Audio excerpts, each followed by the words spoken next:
Hello, Doomslayers. Thanks for joining me.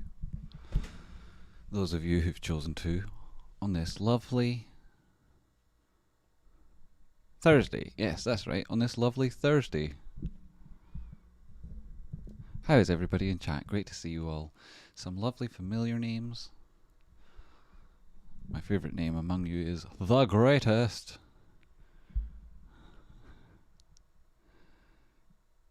Everybody, look at all you guys. Eddie, Carson, Bavash, that Jiu-Jitsu guy. Gober Labs, go for the danks. Get Gober, thanks. Mike, BH, how's it going, BH? Oh my god, you had to listen to another streamer for 15 minutes and you've got another 5 minutes before you see my face. Oh my goodness. Why am I waiting 5 minutes? Huh? Why am I waiting? Why do I think 5 minutes would be good?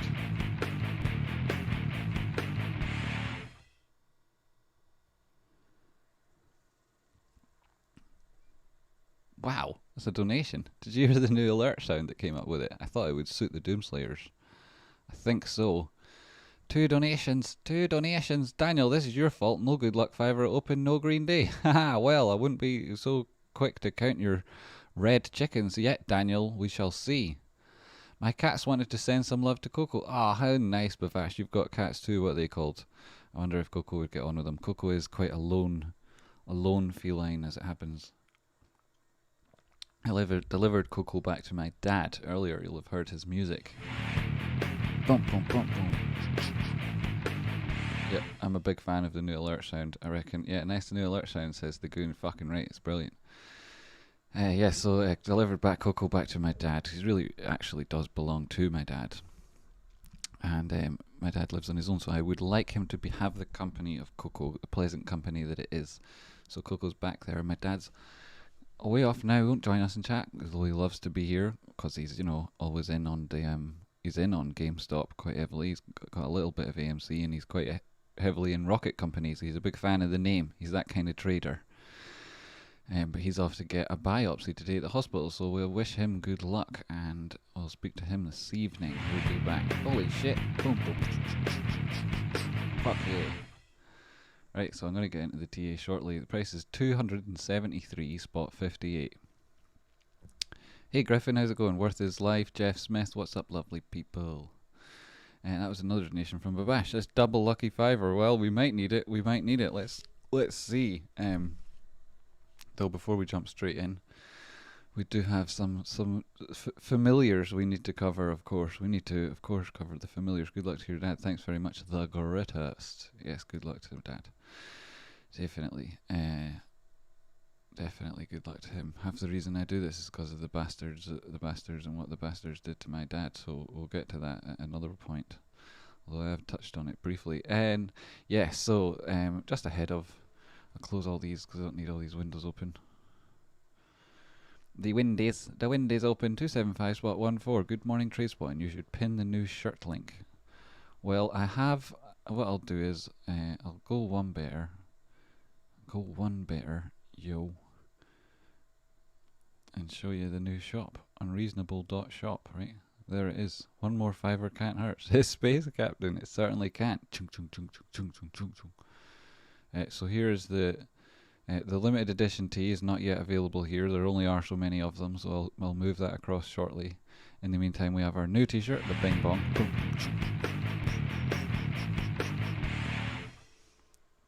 And we have our Never Going Back mug, which has got a moon on one side and us on the other, and we've got our Bing Bong Classic tee. So those are those two things. They're both highly unreasonably priced, as you would expect. This is an unreasonable shop for unreasonable people. And as you know, it's called Unreasonable.shop. Stacktastic, welcome to Chimp, amazing. What amazing day. Morgan Ruse, good luck to your dad, thanks very much. I'm sure you'll appreciate all these good luck messages. He'll be in there at the minute, he'll have just arrived. I'll need to close my window, I can't hear Jamie, says Rocky. How you doing, Rocky? Great to see you. I hope you've made it back and you're all tucked in. I see you're all set up with a slightly different streaming set up at the minute now. Oh, fucking love this new alert song, by the way. God, I love it. I love the new alert. Says Eddie, stay here. Fuck. Our meme stops are going off. Good thing we're in GME. Fucking right. Who wants to be in some stupid meme stop? We're in GME and we're going to make it the biggest company in the world. Buckle up. Buckle up, bananas. Man, I like that chimp shirt. Yeah, fucking the greatest. I like it a lot. It's awesome. The designer, I'm not sure who her name is in chat. So I can't point her out and get you all to congratulate her on the design. And I don't want to tell you her real name in real life because some people don't like that. So until I get the go-ahead from her, which I've not actually asked her, so if my psychic powers can communicate with you, say hello, identify yourself, so I can then feel okay with identifying. Good morning. Why the buy button is so bright, says Edgar de Pena. Well, you might notice, I'm not sure, is this actually even showing up? Here it is. What's the actual prices though? We don't want to be on here for too long. People will get pissed off. Yeah, so just briefly show that there and then I'll get off it. This is Unreasonable.shop. There's two different products. This is the one people will be most interested in. It's a Bing Bong t-shirt. You can get it in this orange, which I find fucking staggeringly good. There's also this darker red, which some people will like. There's this green, which I also think is fucking incredible. That's a look all on its own. Talk about naked shorts. You could just wear that. And then the classic banana colours, and you've got all your options there, and it's crew neck, so that's the way it's going. If you've got a problem with that, fuck off, because it's the Unreasonable shop, right? 271 spot 41. And obviously you'll see here, this is the gap, which we've filled now during normal market hours, so I suppose that's a healthy thing to talk about. What we're obviously we'd like to happen is for prices to be above the 236 on this fib on the left, and on this fib on the right, which to guarantee that to happen, we'd need to be back above 280. Is that a big ask? Is it? Fuck, it's easy. And will we do it? Well, let's have a little look. Another reason why that is, as you'd understand Fibonacci's by now, there's how many people tuned in? 444, so I'm assuming that these are the die-hard fans who've caught me despite the late start. And you'll be aware of the fact, I won't have to cover it in depth, that why it's important to recover the 236 on this fib. This is the fib from our most recent thrusting move, and on the retrace from its highs to its current lows, which that 236, to say that this downturn has finished, you would need to at least be above that 236. That would be your first point of call. So both of those are finished when we're above 280, so that's what we're looking for. For some form of correction with regards to prices. And when I say correction, I don't mean correction away from some sort of unsustainable trend. I mean away from the fake price that we are currently seeing across all publishers. Pardon me as you hear my swallow. Bing bong, don't fucking tell me who to give my money to, says T. Harker. Yo! Yeah, D. Harker, what a legend. And Kenny shorted Jamie's screen. Has that happened? Fuck, it better not have happened. Oh, it's because of this situation we're in at the minute. No worries. 269. Oh, we got some 269 on the go. If people are asking for a goodbye, you know, for perfectly unscientific and completely and utterly preposterous reasons, 269 is a beautiful number. So perhaps that'll be of interest to somebody.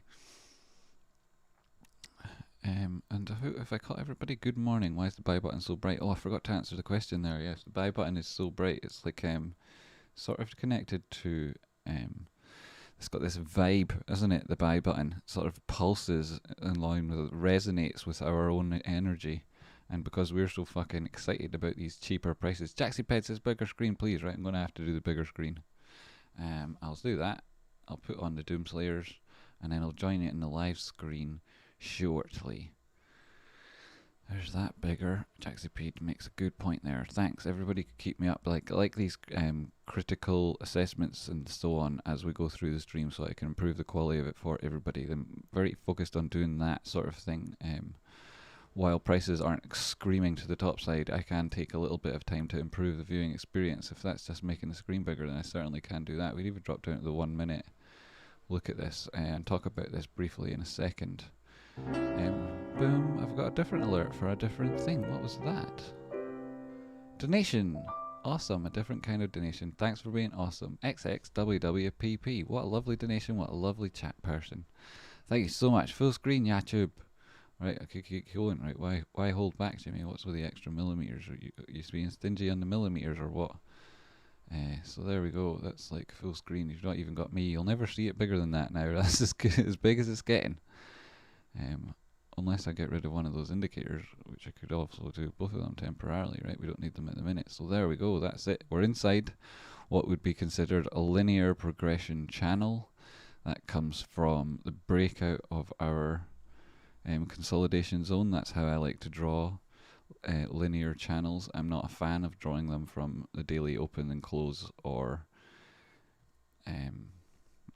from unconfirmed breakdowns. That's not my game. So if I was to talk about fucking channels, which I don't because they're stupid. Anyway, it is a good guide, and right, if you're looking for buy prices in the period of a trending move, or for a like Fisher Price version of technical analysis, the channel's not so bad, and it'll tell you where you could maybe get in if you combine that with other technical analysis, such as the 200 on the daily time frame or the 55 on the 4-hour time frame. Then you might think this is a good entry, and there's various reasons why I would say those prices.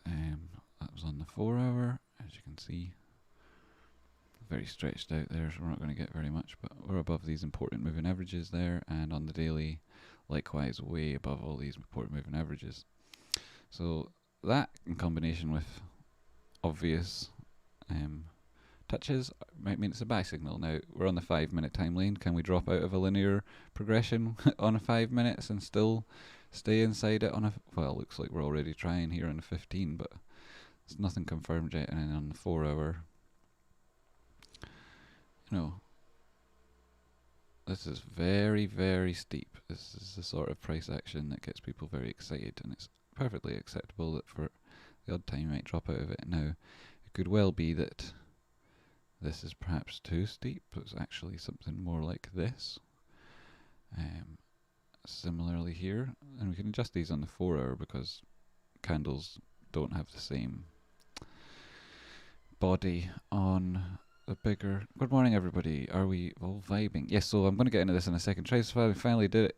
Hello, Tradespotting finally did it again to one of your streams. Mr. Superfluous, a couple in a row. Well done. Happy days. Congratulations. Great to have you here. Afternoon and good morning. Why dip? Well, we can cover that shortly in a minute too. And all the fucking stupid FUD that people put out. Like, Jesus Christ, eh? The fuck? It's like just when people are expecting Ryan Cohen to like say, oh, look, we got some fucking free magic carpets for every GameStop holder. Come and get your fucking... Anyway, whatever. It was a fantastic day yesterday. Everything we could have wanted, we got. Anything that was anybody expecting anything better was perhaps...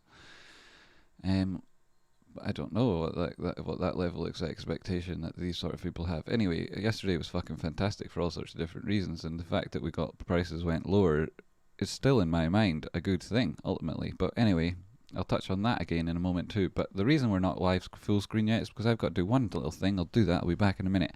And in the meantime, we have a sweet lullaby. So sweet, sweet lullaby.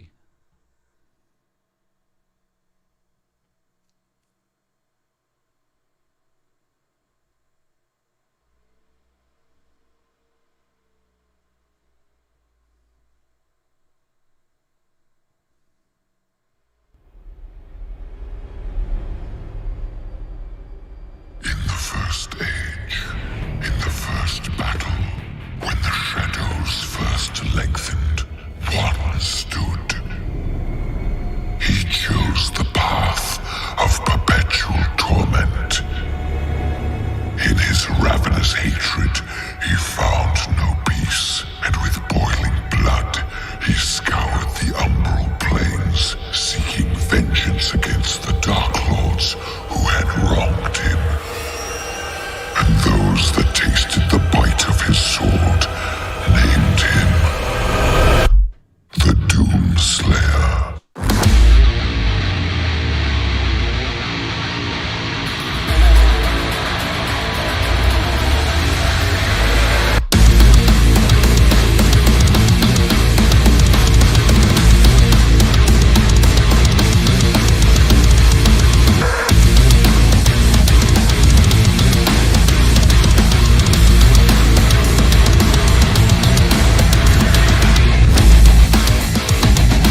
This is not financial advice, Ken.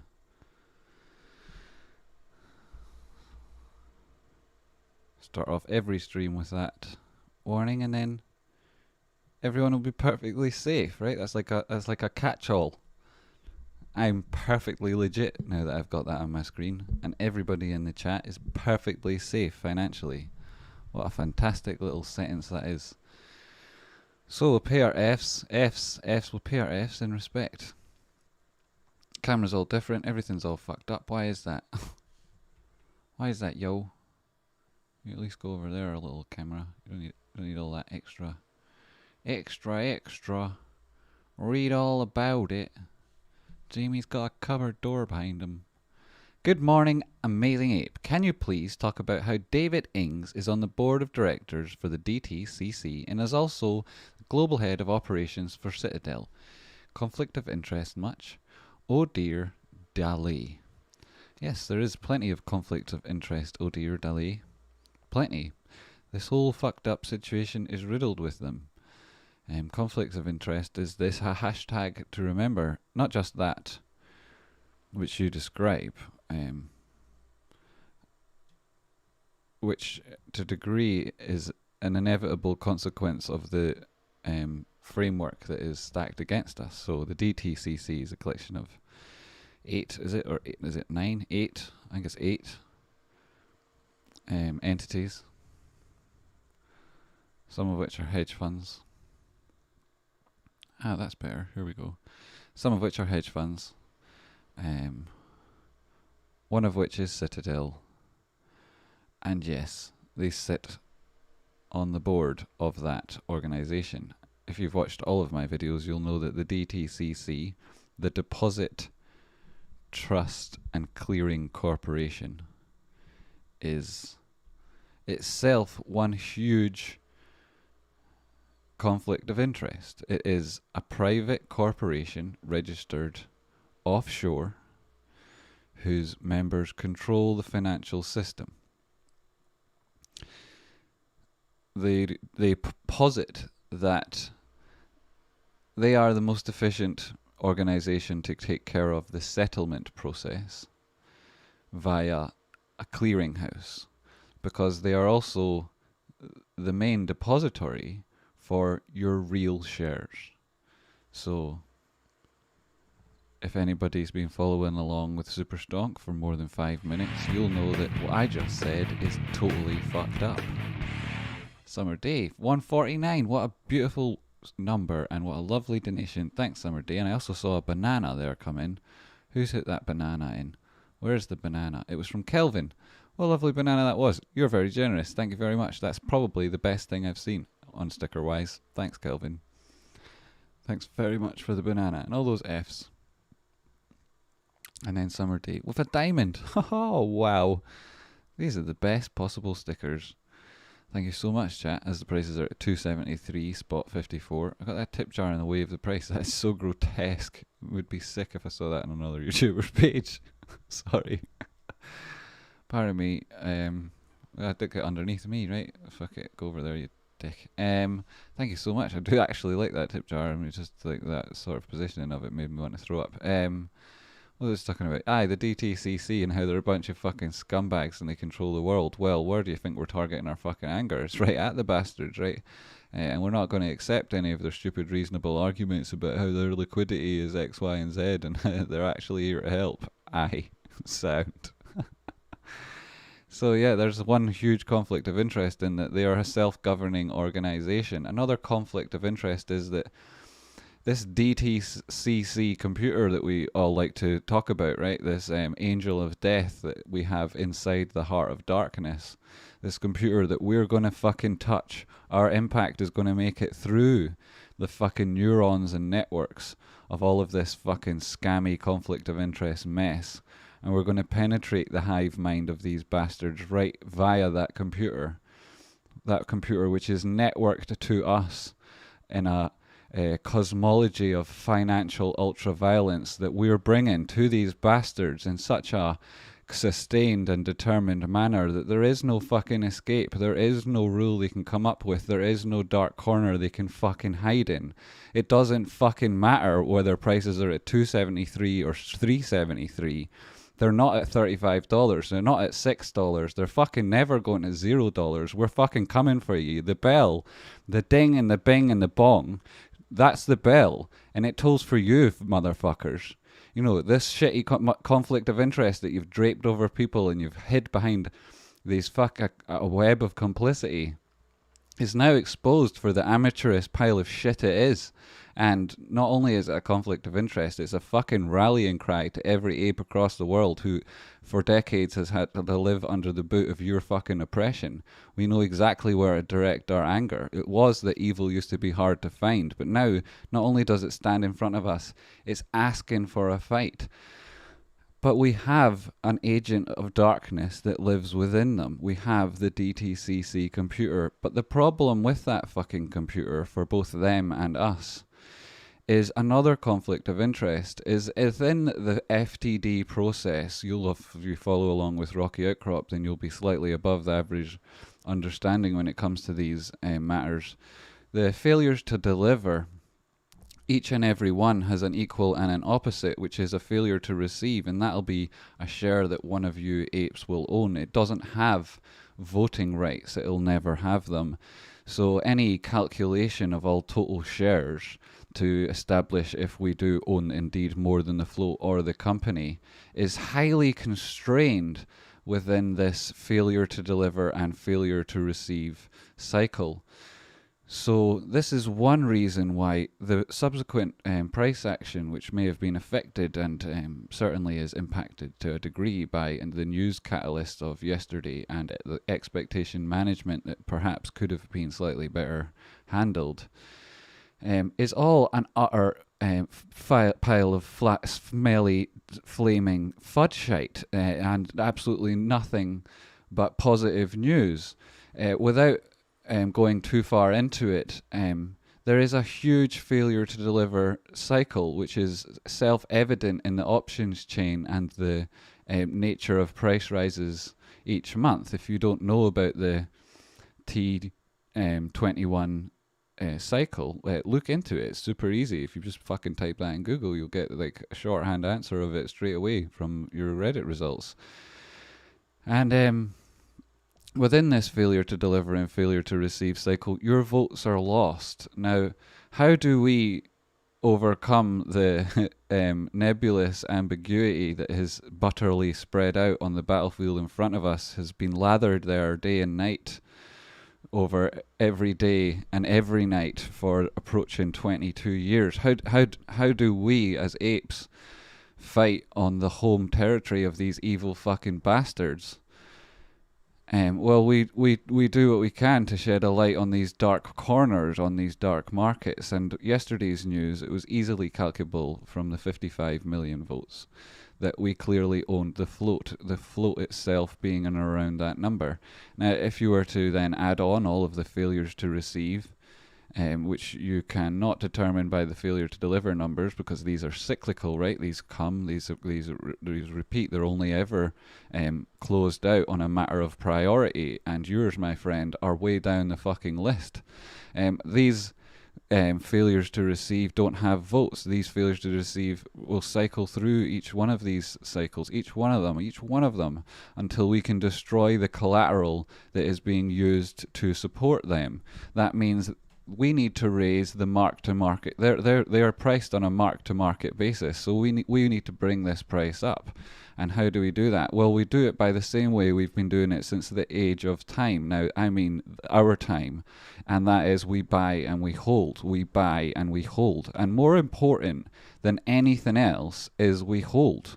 Now, this isn't some emotional outburst. This isn't some childish expression. This isn't some trivial reaction. This isn't some imagined enemy. This is a mature, sensible, and productive and efficient use of capital in order to advance our cause. It's something that we do and then we do again, and then we do again. You don't have to be a member of the Tradespotting channel to subscribe to that thesis, that it will work. Is it an ideology? No. For all intensive purposes, it may as fucking well be, because the only thing we're ever going to go out of our way to explaining to anybody is how they're a bit of a fucking fanny for not getting on the train already. If they don't understand that there is an enemy out there and that evil does exist, that ethics are real, and that we each have a moral responsibility, then we as apes understand that they are beyond convincing. And we're not wasting our fucking time, because we can spend that time being kind and doing what we see to be fulfilling our role in our own lives, and with regards to this fucking mission which we're on. So when it comes to explaining ourselves, no thanks. When it comes to explaining perhaps the misconceptions about the report in the AGM, or the idea that shares will be issued, I can take 5 minutes to do that. Like, the biggest concerns that might have been presented from yesterday was the idea. Jamie, here's a drink for your dad after hearing his woes and you and your great work. Peace, bro. Thanks very much. That's very good of you, Russell. He doesn't drink at the minute. At least he shouldn't be doing so. So I'll make sure he spends that on some nice coffee, some diluent juice. That's what we call it in Scotland. But apparently it's called, like, cordial in most places. So I'll get him some of that and maybe a couple of Magnum ice creams. But thanks very much, Russell. That's really good of you. Cheers. I'll tell him. Oh, Anonymous. Bought a classic tea. Oh, fuck, that shit worked. Amazing. Picture's a little bit small, but there's the tea. Anonymous, you got a red one. Nice. Good choice, mate. I think you're the first person to get it on stream and one of the only 3 people who've bought that t-shirt. The other one is limited edition and is not currently available. It will make a brief appearance before I do the final touches to sending it off, and that one will hopefully be for the real OG Doomslayers. But everything else at this stage is also in that category, because I've only been going for, well, you could count it on my fingers and toes in the number of weeks easily. Listen, that. Thanks very much, Russell. That's good of you. What was I just fucking talking about? Well, about how to fuck the bastards, right? But essentially, it's buy and hold. All the conflicts of interest that person's name Dali ended in, that person pointed out. So yes, there's lots of conflicts of interest. Yes, there's a clear path forward for us, a righteous path, a radical path that pisses off and alienates those who get fed up hearing the same repeated narrative, which of course is by design, right? Our concentration spans aren't that long. Most people don't have a cause that drives them, one singular goal in any aspect of life. So we can understand their weariness, and we don't ask for their sympathy, nor do we try and burden them with the weight of understanding that might cost them. Instead, we buy, we hold, and we have faith in each other. We can check the indicators and the charts, and we can look at the extent of the price moves to see if anything has changed, and I can tell you it hasn't. And we can go over extra points about other things in future. I like diluting juice, so on to the point. Haha. Excellent. I've got fans in the chat because it's for diluting. I call it diluting juice because it's for diluting. Exactly. Is that not why it's called what it is? Bailout is very, very unlikely. Oh, right, that's what I was trying to say. Yeah, part of the problem with this conflict of interest is when you get right to the very fucking heart of it, and you get right into this fucking matrices, when you get right to the fucking one, this settlement system that is on the go, this failure to deliver and failure to receive problem that is being periodically swept under the carpet so that the Roomba of doom doesn't catch it on the right daily chores, is there's no way for a company to get a legal right to have oversight of the DTCC to see exactly how many shares are being shorted against them, because the DTCC computer is so highly integrated with the Federal Reserve systems. And this, which is seen to be a measure of control by the systems of authority, is in fact just a way of controlling the financial markets so that those large players that provide liquidity to the markets get concessions from what is supposed to be a free and fair marketplace. It is, in a large way, government control in the worst possible way. It's a misguided, immature, extremely ill thought out, entirely undemocratic, verging on state control in the most misguided fashion possible. It's a completely un-American, it's entirely anti-capitalist, and it is at the poison that infects the free markets and the whole idea of capitalism that was born from Adam Smith, the creator of economics, who lived 200 yards from where I sit right now. It is an affront to any free-thinking individual, and it's a complete and utter fucking scam. So not only are we going to destroy Citadel, but on that journey, we will learn to accommodate other members of the DTCC. We'll draw what might be called a line in the sand, where we can reach across to companies such as BlackRock and say this new group of market participants, which will become the group of market participants in every domain, every new generation of trader will hear this call. We will never be defeated. We are never going back to reasonable land.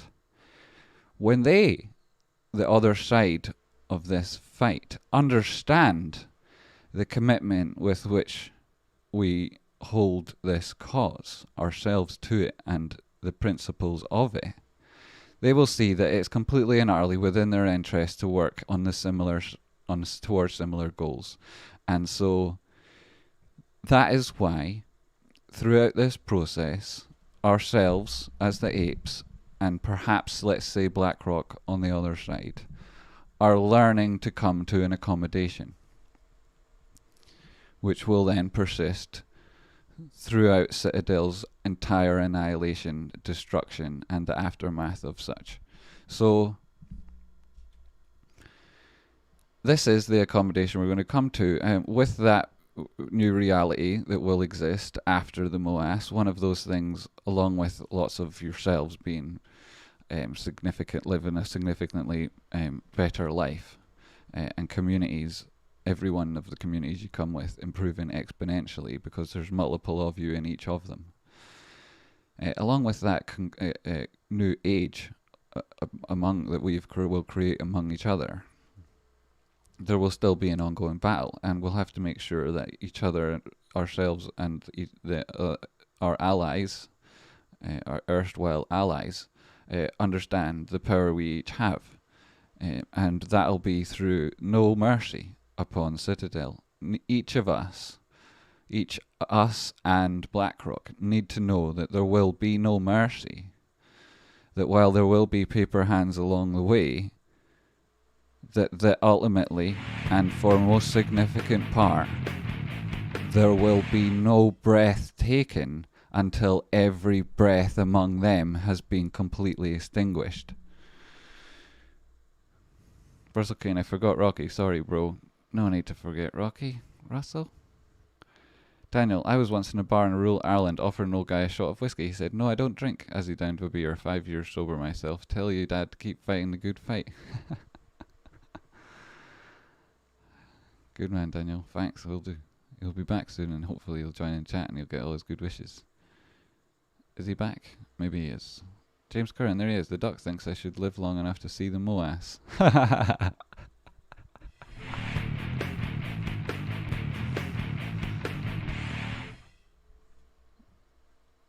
Love you, Dad.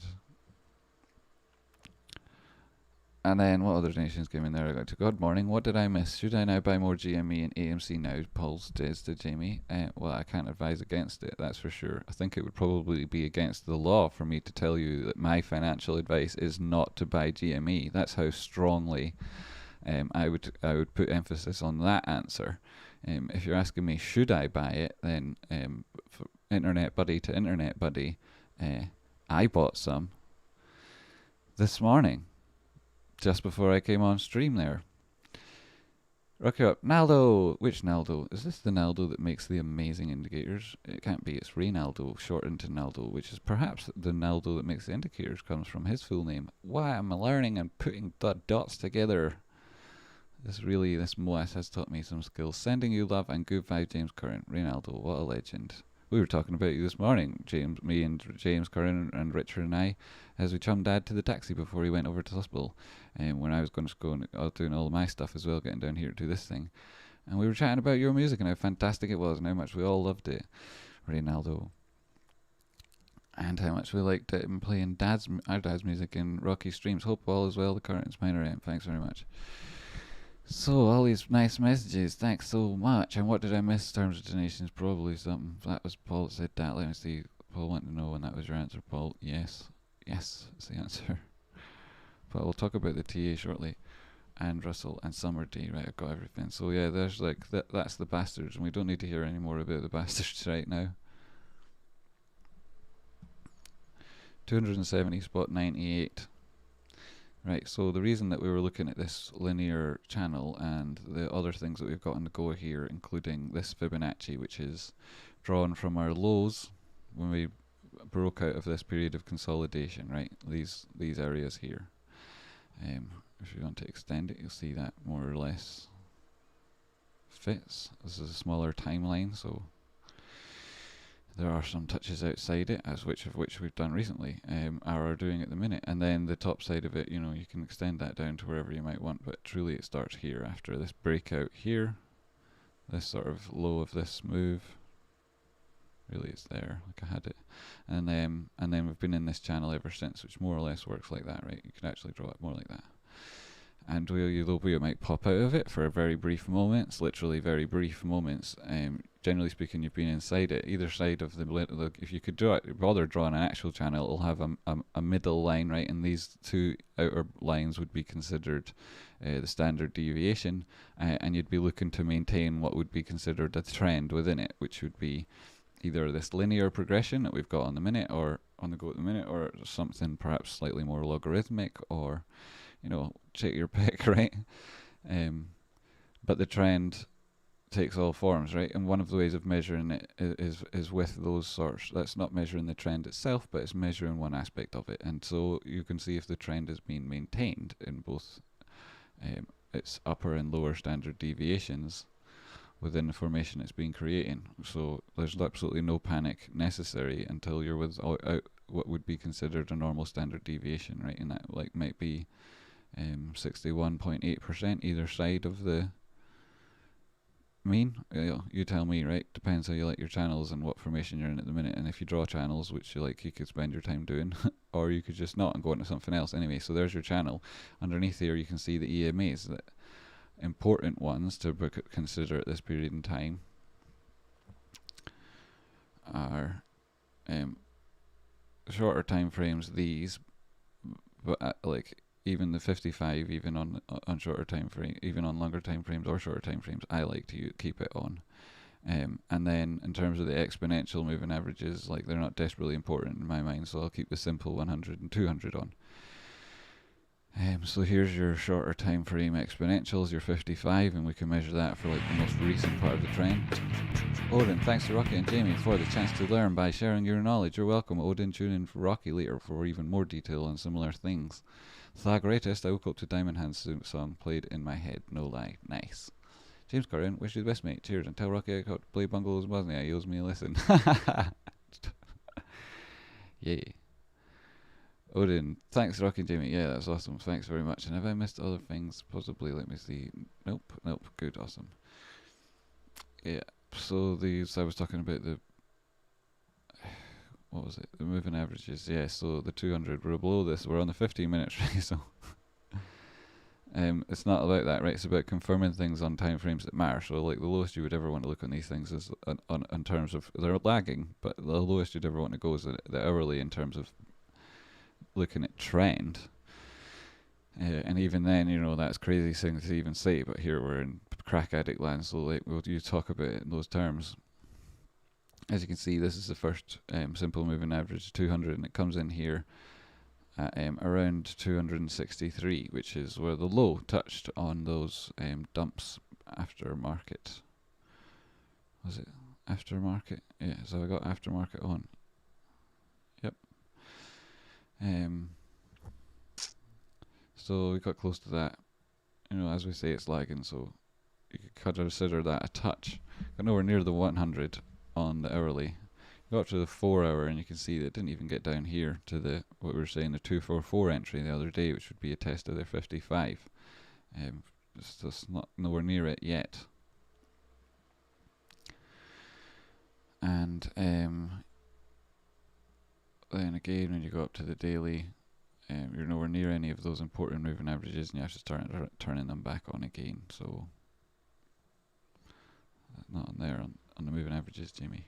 So turn on the 20. See, we didn't even get close to that. Some people would use, pardon me. Some people might use the 9 or 8 here, which would be another indicator. And when you turn that on, you can see on the daily chart, the 9-period moving average, which is very popular with people like Peter Brandt, who's like one of the most famous traders currently alive, especially in terms of classical charting, who I'd be a big fan of, and Rocky would be a big fan of. He would use this, and you can see we came and we touched that, right? So nothing to worry about in terms of charts, right? In terms of charts, that's just a trend confirmation when you hit that. And if you look at it, you can see that on the daily time frame, even in this sort of price action, which is like impossible to read in a manipulated market, you can see a positive trend there, right? It's the 9-period daily moving average. You're above it, everything's fantastic. We're above it. It's not. That's just even considered a test.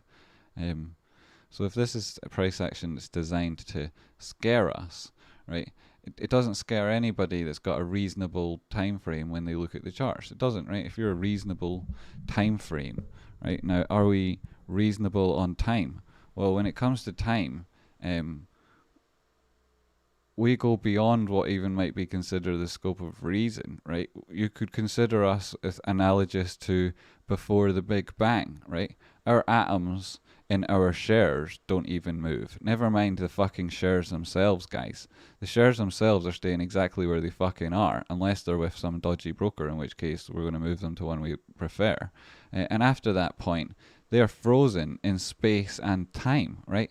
The molecules that go into making up those fucking shares are completely and utterly frozen, okay? If you want to think of us in terms of how long we're holding for, you've got completely the wrong perspective on what dimension we're living in, because to us, there is no concept of time. It's we have already won and will accept no other outcome.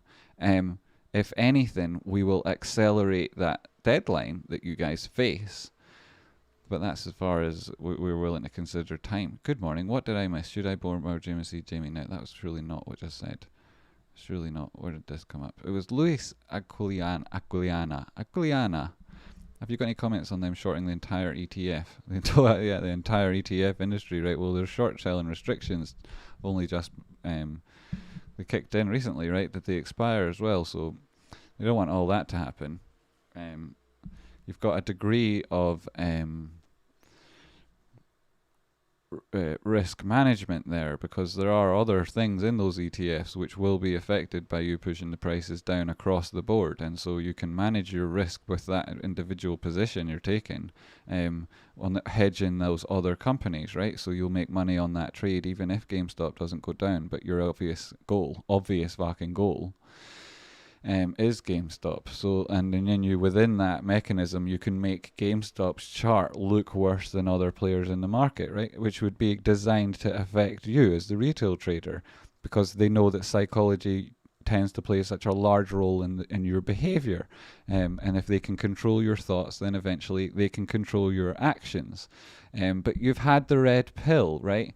You weren't fucking interested. You know now, right? So there is no pushing the fucking rabbit back in the box. It doesn't work like that, right?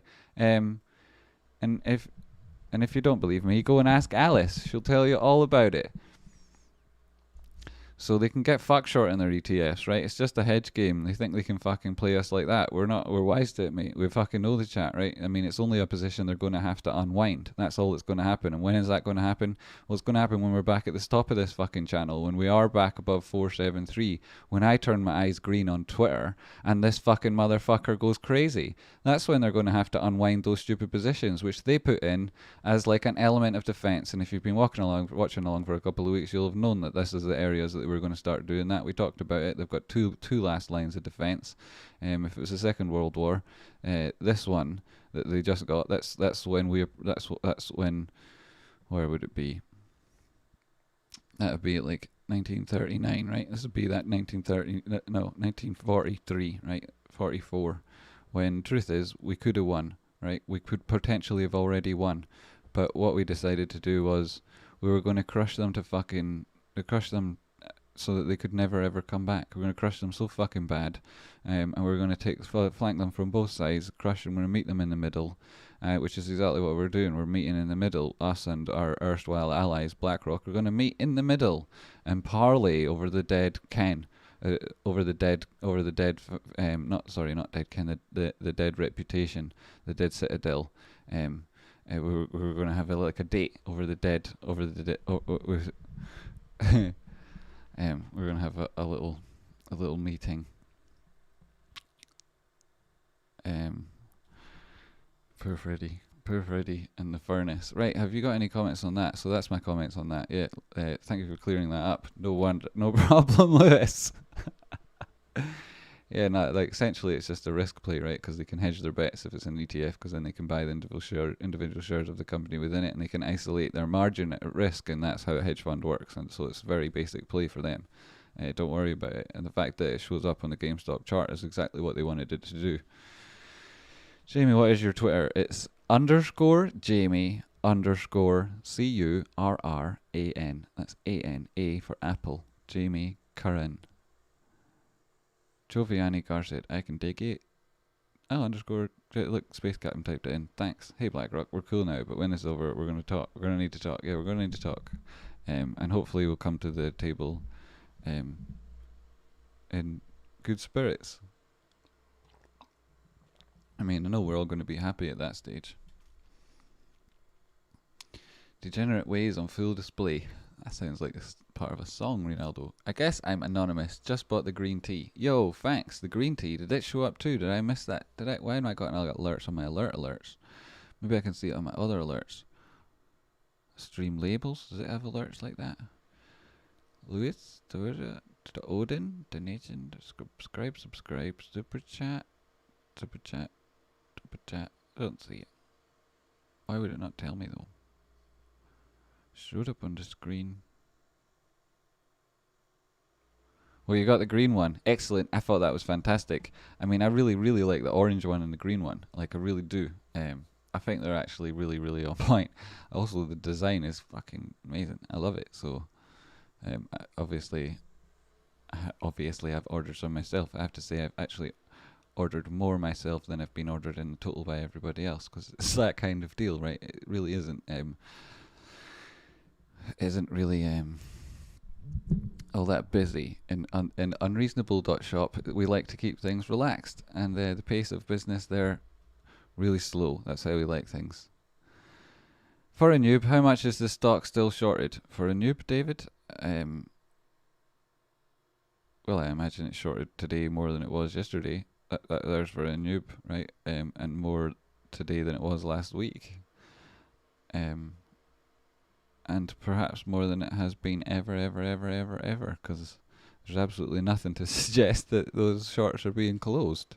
If anything, there's an FTD cycle that shows that the whole thing's being kicked down the road every fucking 21 days plus 3, then minus a couple, and work it out, and you'll see when your next options trades come in. Tony Pecos, Giovanni Garth said, yes, and tomorrow. Is GMR SSR today?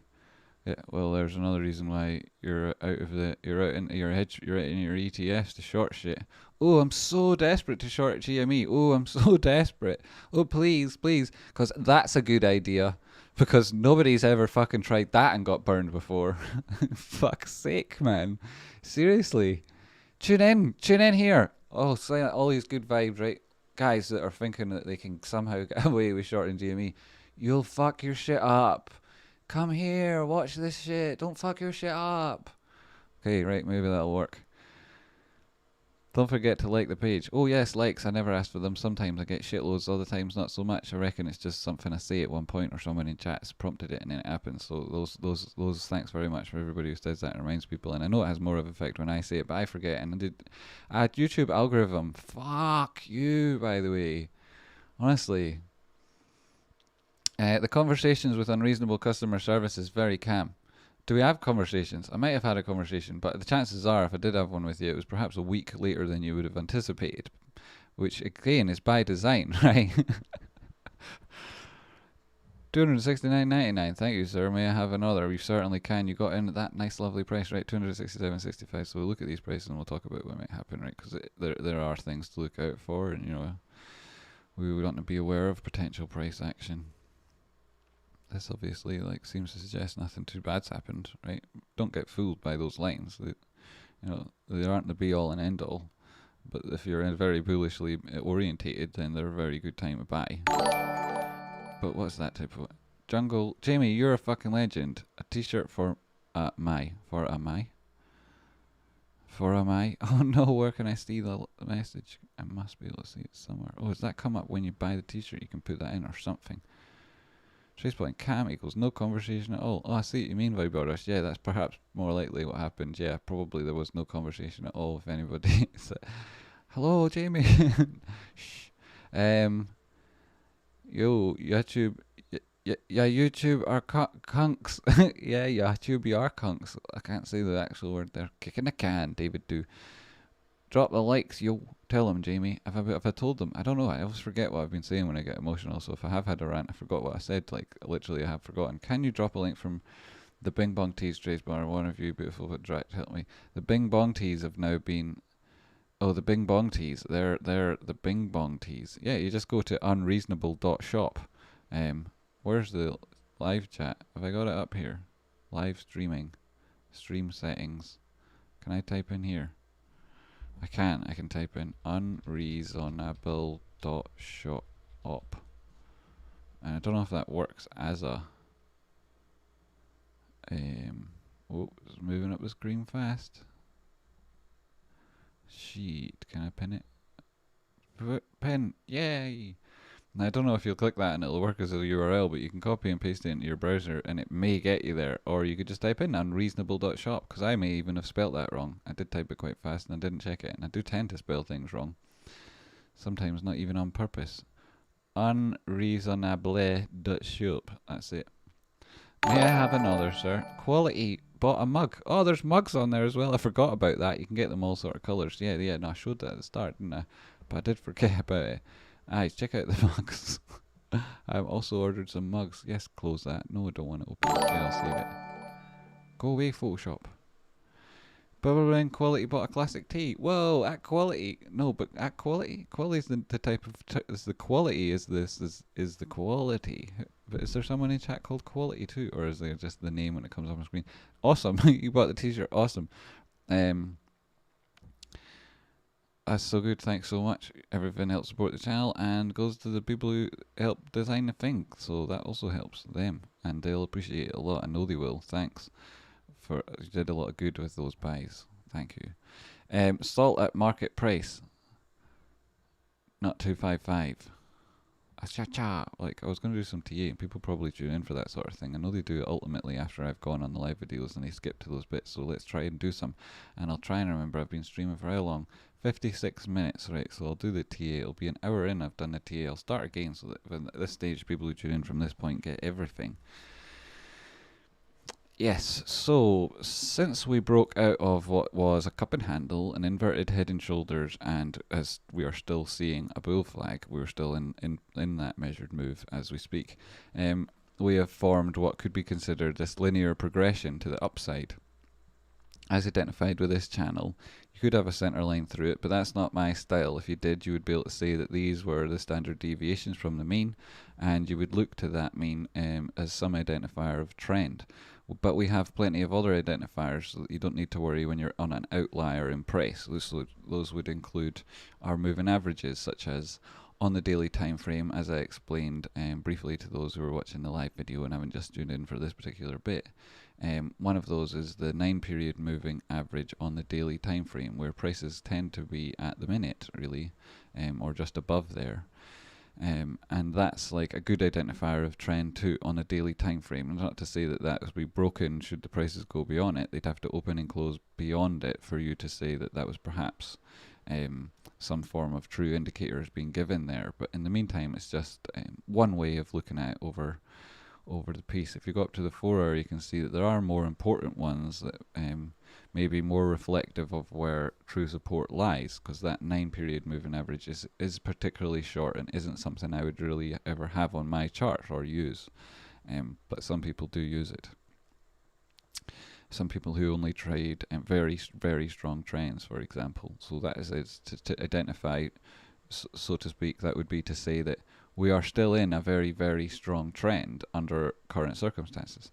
If we drop down to the 4-hour and look at perhaps what I might consider to be more significant moving averages, we've got the 55-period exponential coming in here at 242, 244, which we know was also a level of resistance that turned into support. As you can see, we made that first move out of our previous formation. This was our top here. Was the top here. We didn't manage to sustain price action above it there, and breaking through it here proved to be something, and it was again the top of this area where you might say that we maybe slipped out of that linear progression, but there is no confirmation of that until such times as we've got some sort of bearish candlestick pattern on this side of that event. So this is an important area. We could define it as an important area. We can also say that when we drew our Fibonacci from that low down here,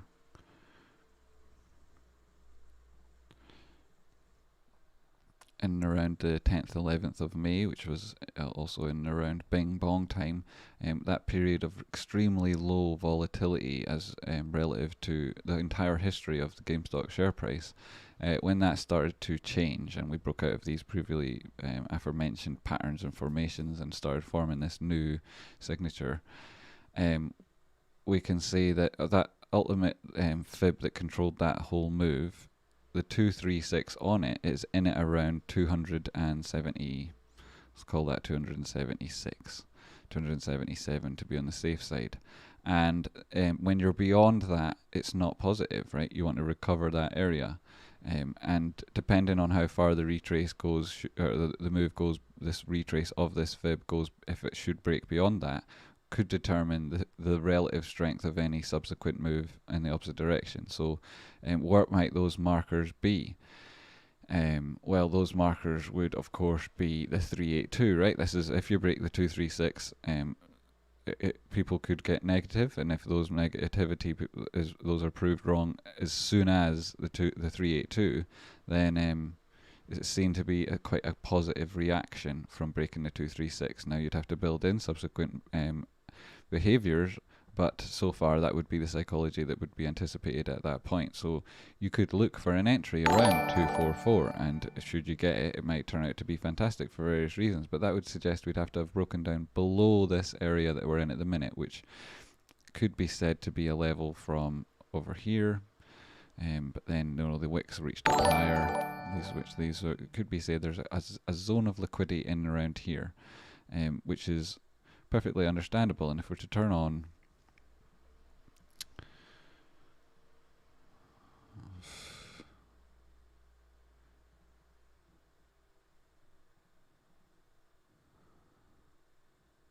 you can also see there the, below the basis line on the Bollinger Band, which if you trace the top level, come down to the center level and go beyond the basis, you want to see opening closes before you can decide that you're below the mean, and even then That's not exactly how you use the Bollinger Bands, and they're not really relevant right now, but I'll talk about it briefly because I'm about to turn them off. Otherwise I wouldn't have mentioned them because it's totally insignificant. Right, there's visible profile range, so you can see that most of the trading that has been done from all of the price action you can see since Bing Bong until now, most of those buys have come in at around the 235 level. So not only was this proved to be resistant, so volume picked up from terms of people selling and people shorting and those going long closing their positions, but it was also then relative to any of this price action also where shitloads more people bought it, right? Because we'd confirmed that price action had gone bullish, and a lot of people didn't watch Bing Bong, right? They only realized it once we broke upper levels, which is a perfectly reasonable way to trade things, especially if you're very risk averse, right? It might sound counterintuitive to buy things higher, but that isn't that you need to think. You got to think it's more grey and white than that, right? More grey and shades of grey than black and white than you might think, right? And if you're going to be a good trader, you're going to have to, right? Fucking whatever. If you're not, then you won't understand. Anyway, so yeah, point being that there's these other moving averages that you should pay attention to that were also important as an identifier of trend, right? And most good traders are trend traders and that, so they'd be thinking it would be fantastic if they could get an entry at 244. Are they going to get one? Well, it would have to be involved breaking through what are also really quite busy levels on price action relative to anywhere else above and certainly anywhere else below. If you go and turn it on to say the 12 hour, you know, the picture up here is obviously like, which you're building in lots of price action down there, but if we take out of that, put in even our previous formation highs, you can't really do that because the visible range takes everything on your screen. Maybe if we go down a time level, then we could take more of it on, right? Yeah. So even if you go there, you can see like this period in around the 244s, it was just so much busier. There's a huge dearth of buys below there as price action shot up, relative to the amount of people that then bought it here, which would suggest that for a multitude of reasons, these market participants haven't gone anywhere, right? It's not like there was anywhere for them to get out. Look, you know, add all that up. It doesn't equal this. It certainly doesn't equal that, right? There was nowhere for the level of people that entered here to close their positions. There wasn't. And on this move, we didn't experience any significant divergence, right? So there's nothing to say anywhere that those positions had been closed. Literally nothing, right? And anyone who tells you differently doesn't know how to read a chart, or their DD is like hidden by something else they haven't seen, because it's not here, and the charts would tell you if it was. Look, right? So that also suggests that there are so many different levels of support throughout this. And then you go back here and you see like this is just like where have all these buys and sales, like all these buys and sales, where are they going to, where are those positions being closed? Nowhere, right? They've not been, right? This is not some like increasing volume sales side, right? If anything, we're still waiting for the volume we anticipate. Have I been missing super chats or something? No, if not on that. Apparently if not on that. Is Ape Andy here? Where is he? We love Ape Andy. I was chatting to Ape Andy earlier. Only I was so busy I'd have been talking to him earlier.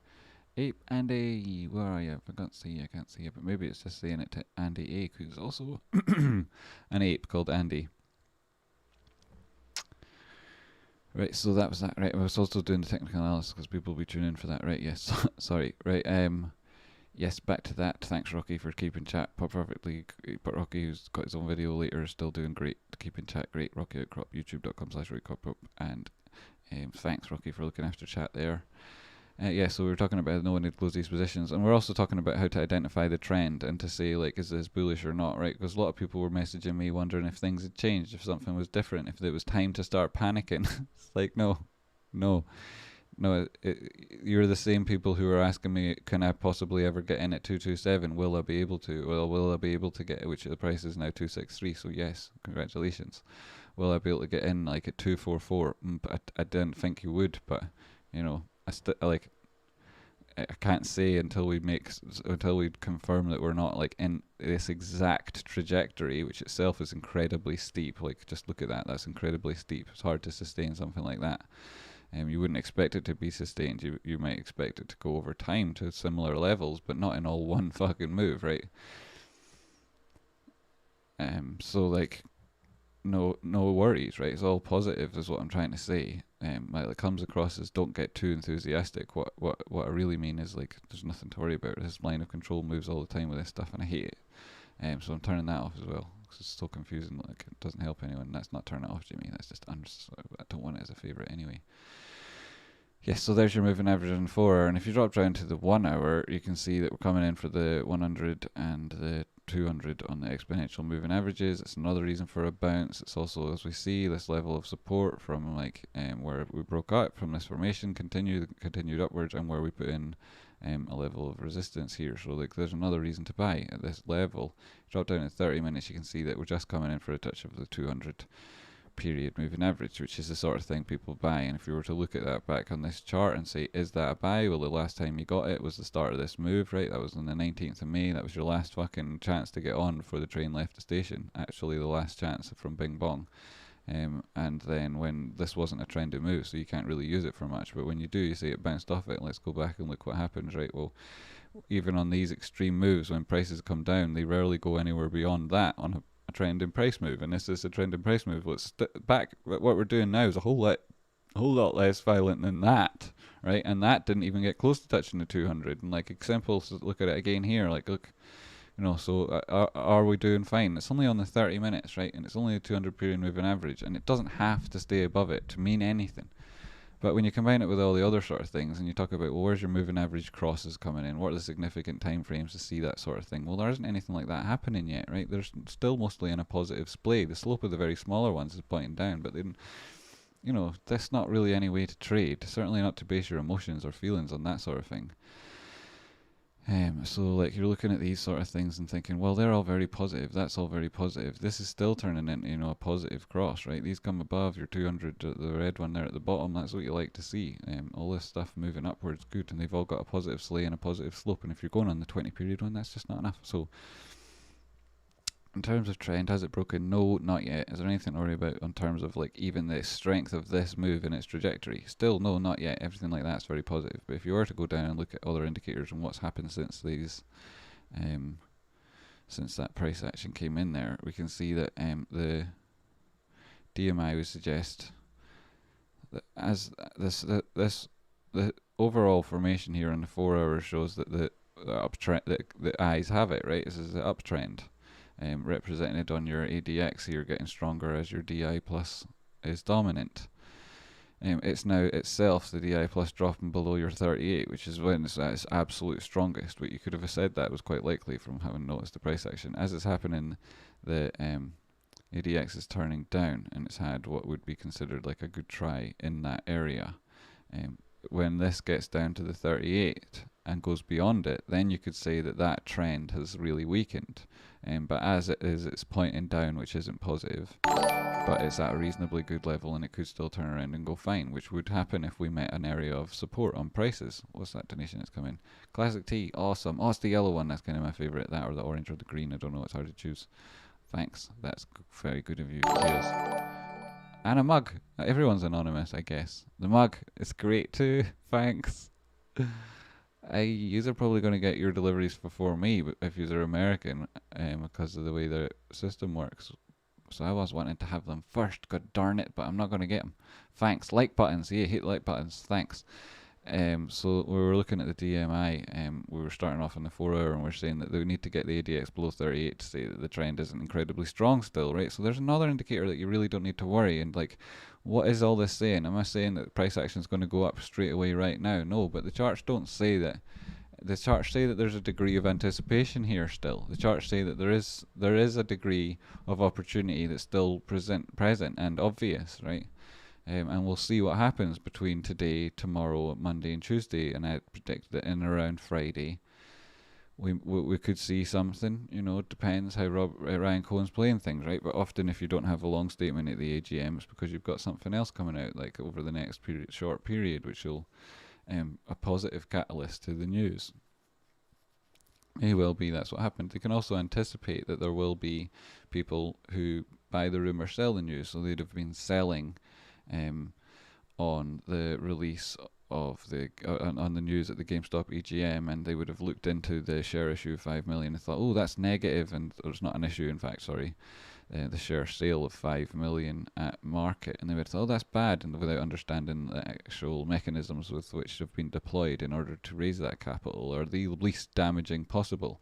And if there is going to be a MOAS, then you would like there to be some indication that Ryan Cohen and GameStop are aware of it, right? So how do they make us let us know, wink wink, nudge nudge, without causing any sort of fraud or irregularities that would get them in trouble? Well, it's very tight, right? One of the ways they can do it is they can say in their AGM that prices may be volatile because there may be people out there causing a short squeeze, right? That's because they're going short, because they're acquiring the common stock, and they're going to cause themselves a problem, right? And that's about as close as they can possibly fucking get, right? Which they did. And then the other thing they can do is they can be aware of the fact that it'll happen, and they'll want to benefit the company. And so they'd want to raise money from selling shares if there's a MOAS, wouldn't they, right? And they'd have to then say to everybody, we're going to do it beforehand, wouldn't they? Which would be this, now. And how much are they selling? Well, they're only planning on selling 5 million. Like, that's fucking not even 10%, right? That's not all that bad, considering, right? That's quite generous of them to share the spoils with the rest of us to that degree. And I would obviously like GameStop to benefit from this market dynamic. So I want them to be the biggest company in the world. I want to hold, right? So I want GameStop to be like, along with you guys, making something out of it, because I can't sell and do that for them, right? You see how it's actually a positive thing. So, it's an at the market offering, which we talked about with the previous way they handled the shares. It was at the market, right? So it's meant that they decide the price, right? And they sell it when they want, and they're only looking to raise a certain amount of money from this particular thing. So they'll do it in the right way at the right time. They might not even sell all those shares. I expect that they won't, but if they do, it's just it just provides them with more of a way to reach efficient operations and improve their share price through natural means, because GameStop have real business goals. They have a real growth plan. It's plastered all over the fucking internet. You know what it is? It's fulfillment with a touch of esports. The exact form it takes is only going to be great, right? It doesn't matter. It could fuck it up completely and it would still be awesome, because nobody's doing the rest of it properly apart from Amazon. And who the fuck wants to use Amazon? Especially if they're connected to Citadel and short on AMC and being a bunch of fucking fannies. I mean, it's like the fucking bell is tolling for them, if that's the truth. And we're not fucking giving up, and we're not fucking going anywhere, and we perfectly fucking like the stonk. We like it at 265.90. We love it at 244. We fucking absolutely love it at 222. We couldn't get enough of it at 130. It says it all over the charts.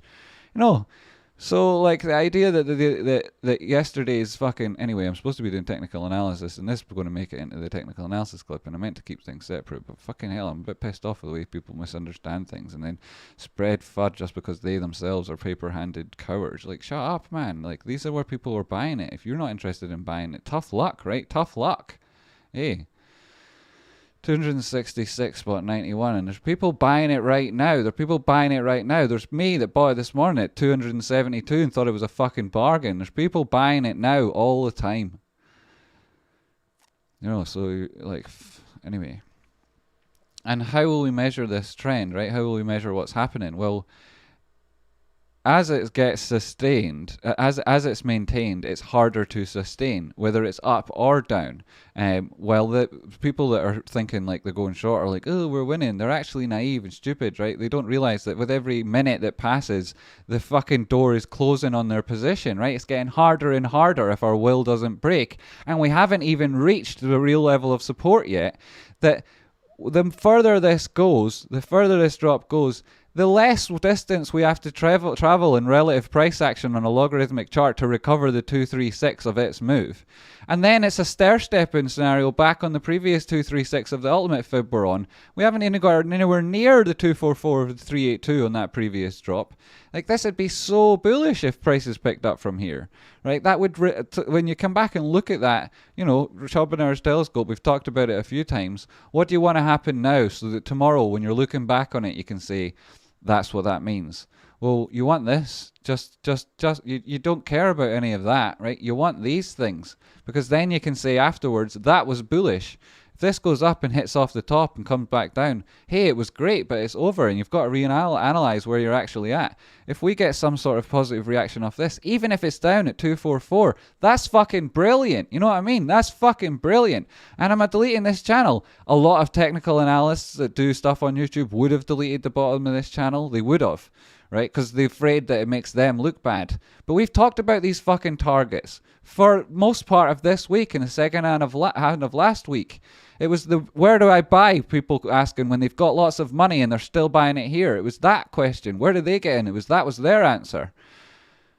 D'Arker, Amazon are a bunch of fannies. Don't shop there. Best wishes to your dad. Bing bong. Thanks, D'Arker. Yeah, they fucking are a bunch of fannies for a load of different reasons. Like, you just need to look Amazon in the news and that, and you'll see it's never very fucking positive, is it? Right? Are they good or are they bad? Well, I don't need to spend long thinking about that fucking question. Fannies is right. Yeah, they're fannies. Amazon are fannies, and I dare them to prove that they aren't. Especially to the man at the back of the bus. Right, so price is 265.11.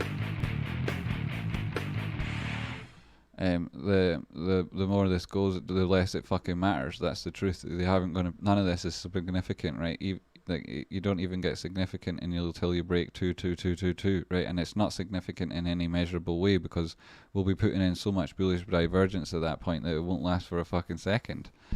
This is rolling over to that top, right? Let's see. So this RSI is already way down here. Let's see how that reacts. That's negative. It's negative. If you're looking for 350 today, then you're very ambitious, and I respect you, but it may take us a while, and maybe there's a period of this particular formation. Just, it's quite obvious it looks at the minute like this if there's any sort of a bounce, and then you'd have to measure like the relative highs, and like there's lots of lines getting drawn on the chart now, but you know, it also looks like it could be something like that when you're on the 4-hour chart. You know, like that's again, it's very sustainable, easy to manage, would involve us crossing above the 236 on our ultimate fib. And as we were saying, like this thing here that gets harder and harder to sustain a downtrend or an uptrend, right? Especially when you look at things on a logarithmic chart, which is where I measure it all properly. And you're looking at it in terms of the retracement that's necessary to define this as maybe a pivot point. That relative move in price action becomes smaller and smaller that would need to achieve. And so if you've got your fib set up properly, you'll be able to tell that yourselves. The balance of probabilities increasingly moves in our favor with regards to momentum, just based on the natural inclination of price, right? That's the way it goes. And if we can go down and look at the momentum, and we can see that, well, it has been building in this sense on the 4-hour. Still operating in that trend, this decreasing trend. Oops. Well, you could say that's bigger. This is bigger than this. So what? This is bigger than this, right? You know, this is a whole load bigger than that, right? And this is fuckloads bigger than that, right? You're looking at a slightly more macro trend on these pictures. So while it might seem when you first look in here like, oh shit, are these like getting worse? No, not really. And you're like, oh, are these getting these positive side of the histogram? Is that weakening?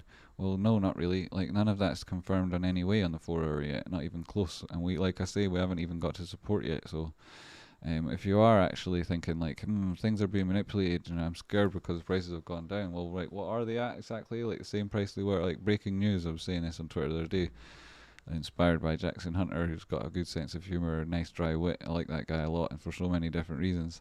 Like breaking news, the price of GME is what it was 2 days ago. Love the passion and the analysis. That banana tirade was yeah, fucking right, we will have our bananas. Yeah, watching back it feels like a different version, but at the same time it was very much me.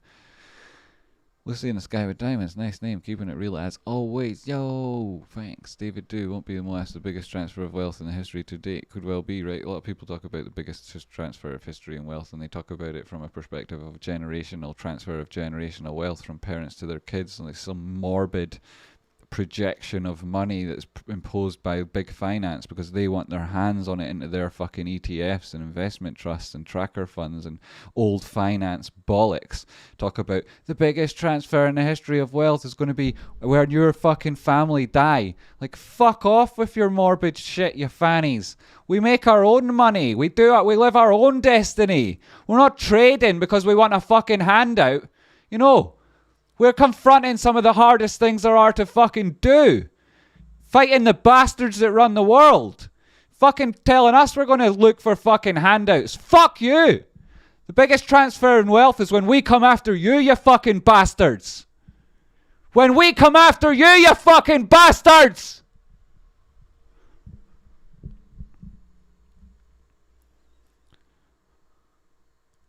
Yeah, we're not even less than Monday's open. Fucking.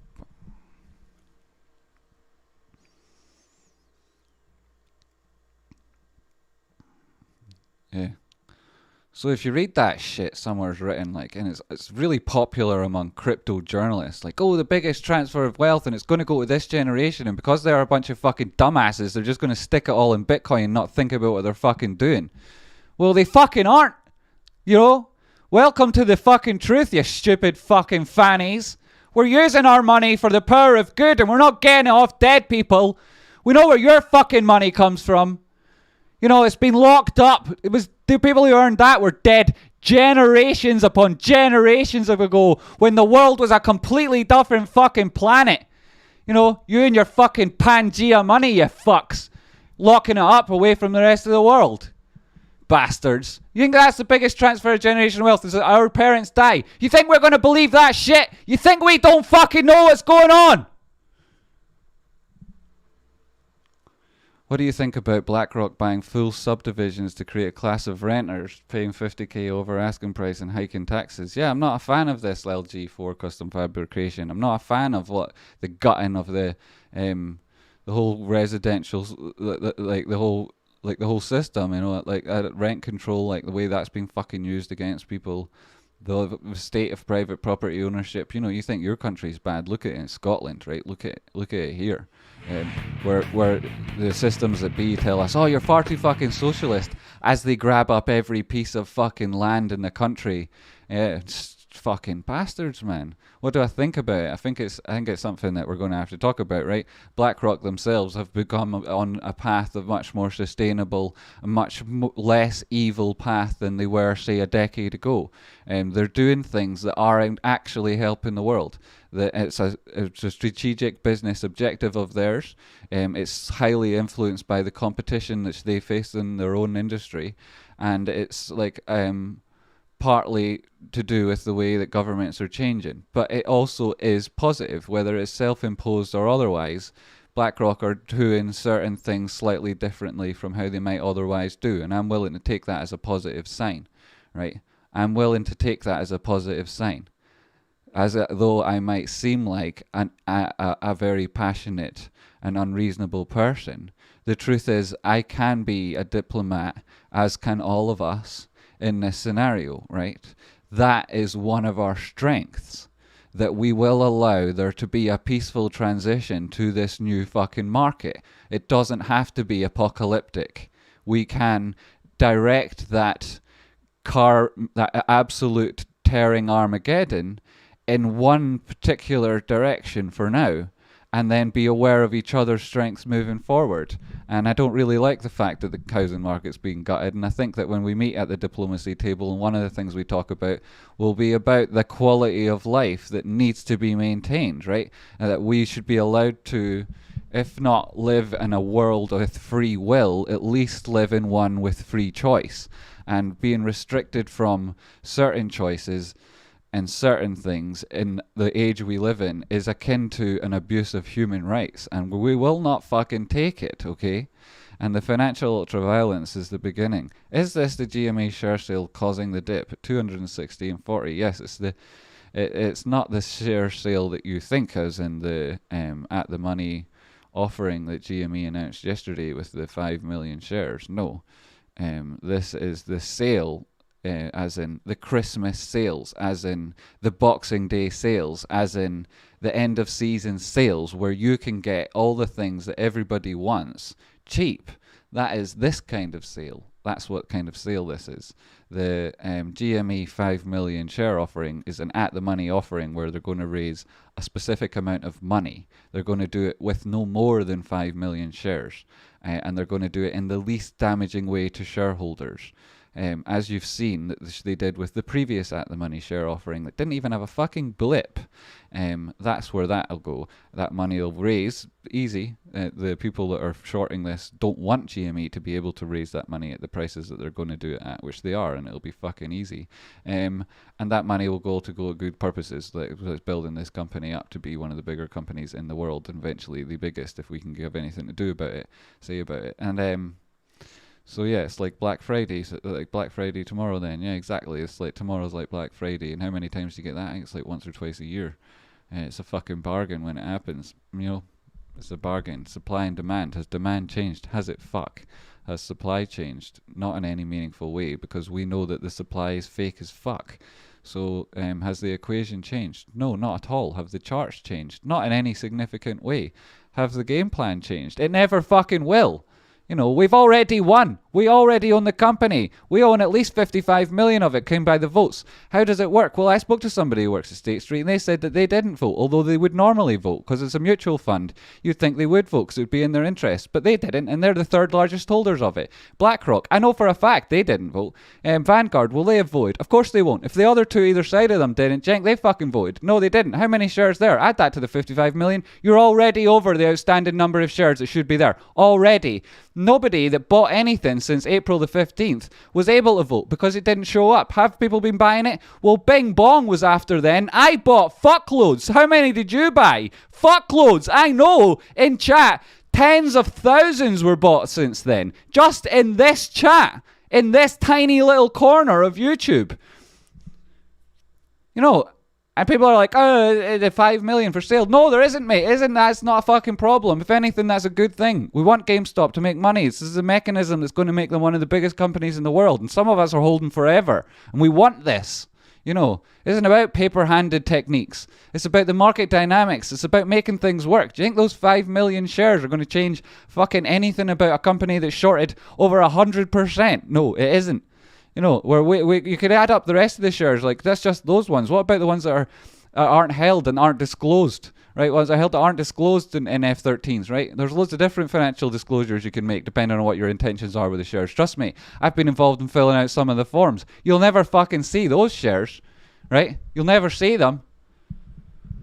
You know, is there more than 70 million shares? I'll give you my fucking...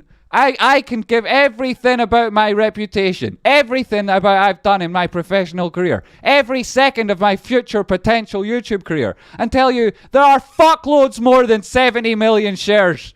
Fuckloads, okay? Official scientific terminology, fuckloads more. And do they have to be covered? If they want, they can cover them. They don't have to make that decision themselves. They can't just get liquidated. We do have a route into the heart of darkness. We do know how the neural networks of this shit work. And we can fucking... Looking at the MACD in 4 hours at the same time I talk about these bastards. 265.00 still very healthy on price action. Anything above 244 is fantastic. We want to cover the 236. Once we've done that, shit will be on again. That's at 276. How far are we away from that? Nothing. Does it look scary? I suppose it does when you're hanging off the edge of something steep. It looks scary, but the truth is when you're like, that's where you get all of your purchase. That's where you build your momentum from. Then no, it's not scary. It's what you were expecting. ADX still nothing dramatic happening there. Drop down to those smaller time frames and look at what we might expect to see happening today. Not that we need anything to happen today. And if we go to the weekly time frame, like this is what I'm talking about, right?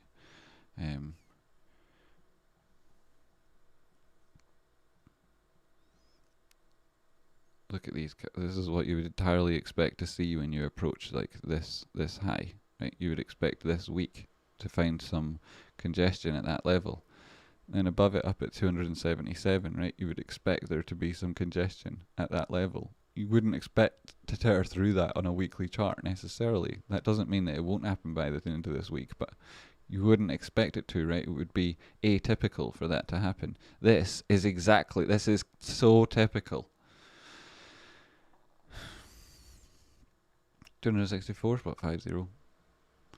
Down at this type, so what we were saying, yeah, so we haven't reached anything critical, we haven't reached critical levels. Coming in lower there on price action, we're higher on the RSI, we're also bouncing out of the oversold zone. This is some bullish divergence. Is this a buy? Yes, a lot of people will see this as a buy. That was a buy, this is a buy. We're just outside this channel again. Any recovery of that's positive. There's a donation from Cameron, how's it going? Your 30 and 2 minute ads are great. Keep up the work, broski. Your 30 and 2 minute ads. 30 and 2 minute ads. 30 and 2 minute ads are great. Keep up the great work, broski. What are my 30 and 2 minute ads? ADS. I'm just so terrible at comprehension sometimes. Cameron, your 30 and 2 minute ads. Imagine I had a 30-minute ad on the channel. That would piss people off. Do I have ads? I don't have ads. I don't understand. But I'm sure I will figure that out when my brain starts working again. Can you do some TE on IBIO? Says ApeZ. Well, you're a member, so I'll have a quick look at it for you, buddy. No problem. Wilson, stay angry, my friend. It's anger that will fuel the change we need. Yeah, well, I mean, it's passion about the things I care about, you know. Obviously, I'm angry at our enemies. I'm angry at our enemies because I'm aware of what they want to take from each of us. And the audacity of that when they know who we are now.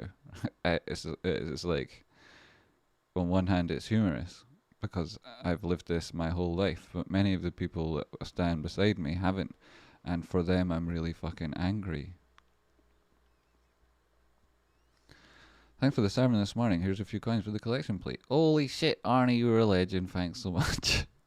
How are you doing? Arnie, you're an internet buddy, well and truly. They're with me every day now. And with Rocky. So many of yous are. Jeff Smith, there's another one. River Jumper 84, the legend. He's like if HBO had produced Marketplace. I haven't seen Marketplace. What is that? Stay passionate, believe in yourself, ignore the FUD. Yeah, ignore the FUD. Ronaldo Morello, how you doing, River Jumper 84? He's the legend and makes adverts. If you haven't seen him there, I hope you have. He's the legend who makes the GameStop adverts. You should check him out. His YouTube channel is River Jumper 84, and he's well worth us a look, a like and a subscribe. And it's actually, I find it, I'm quite personally offended by the fact that he doesn't yet have 1,000 subscribers because he deserves 10,000. So head over to River Jumper 84's channel and like his shit, which you will like it and subscribe. No one kicks AA in the balls and gets away with it. What was I going to look at? IBIO, 30-second promos that I have seen. Fantastic. Oh, Cameron Mirza, yeah, the 30-second and 2-minute ones that people have made. Wow, yeah, people have made these things, and it is amazing, and it does get. That's the only growth the channel comes from, those things, and they are like ads. Hey, and like that's what people were saying, like, oh, how do I donate to the channel if I'm not fucking finished the TA? And everyone's going to be like, yeah. So anyway, briefly, yeah, if you can't donate, that's fine. I'm not everyone's obligated to do anything ever. If you really want to help and grow and spread the message, then and you don't want to put money towards it, which like truly it's more effective if you actually do this, right? If you actually have got any creative skills whatsoever, want to clip one of my videos, and you get like YouTube clip makers on the internet, shitloads of them, and you just put in the start and end time, and it makes a clip.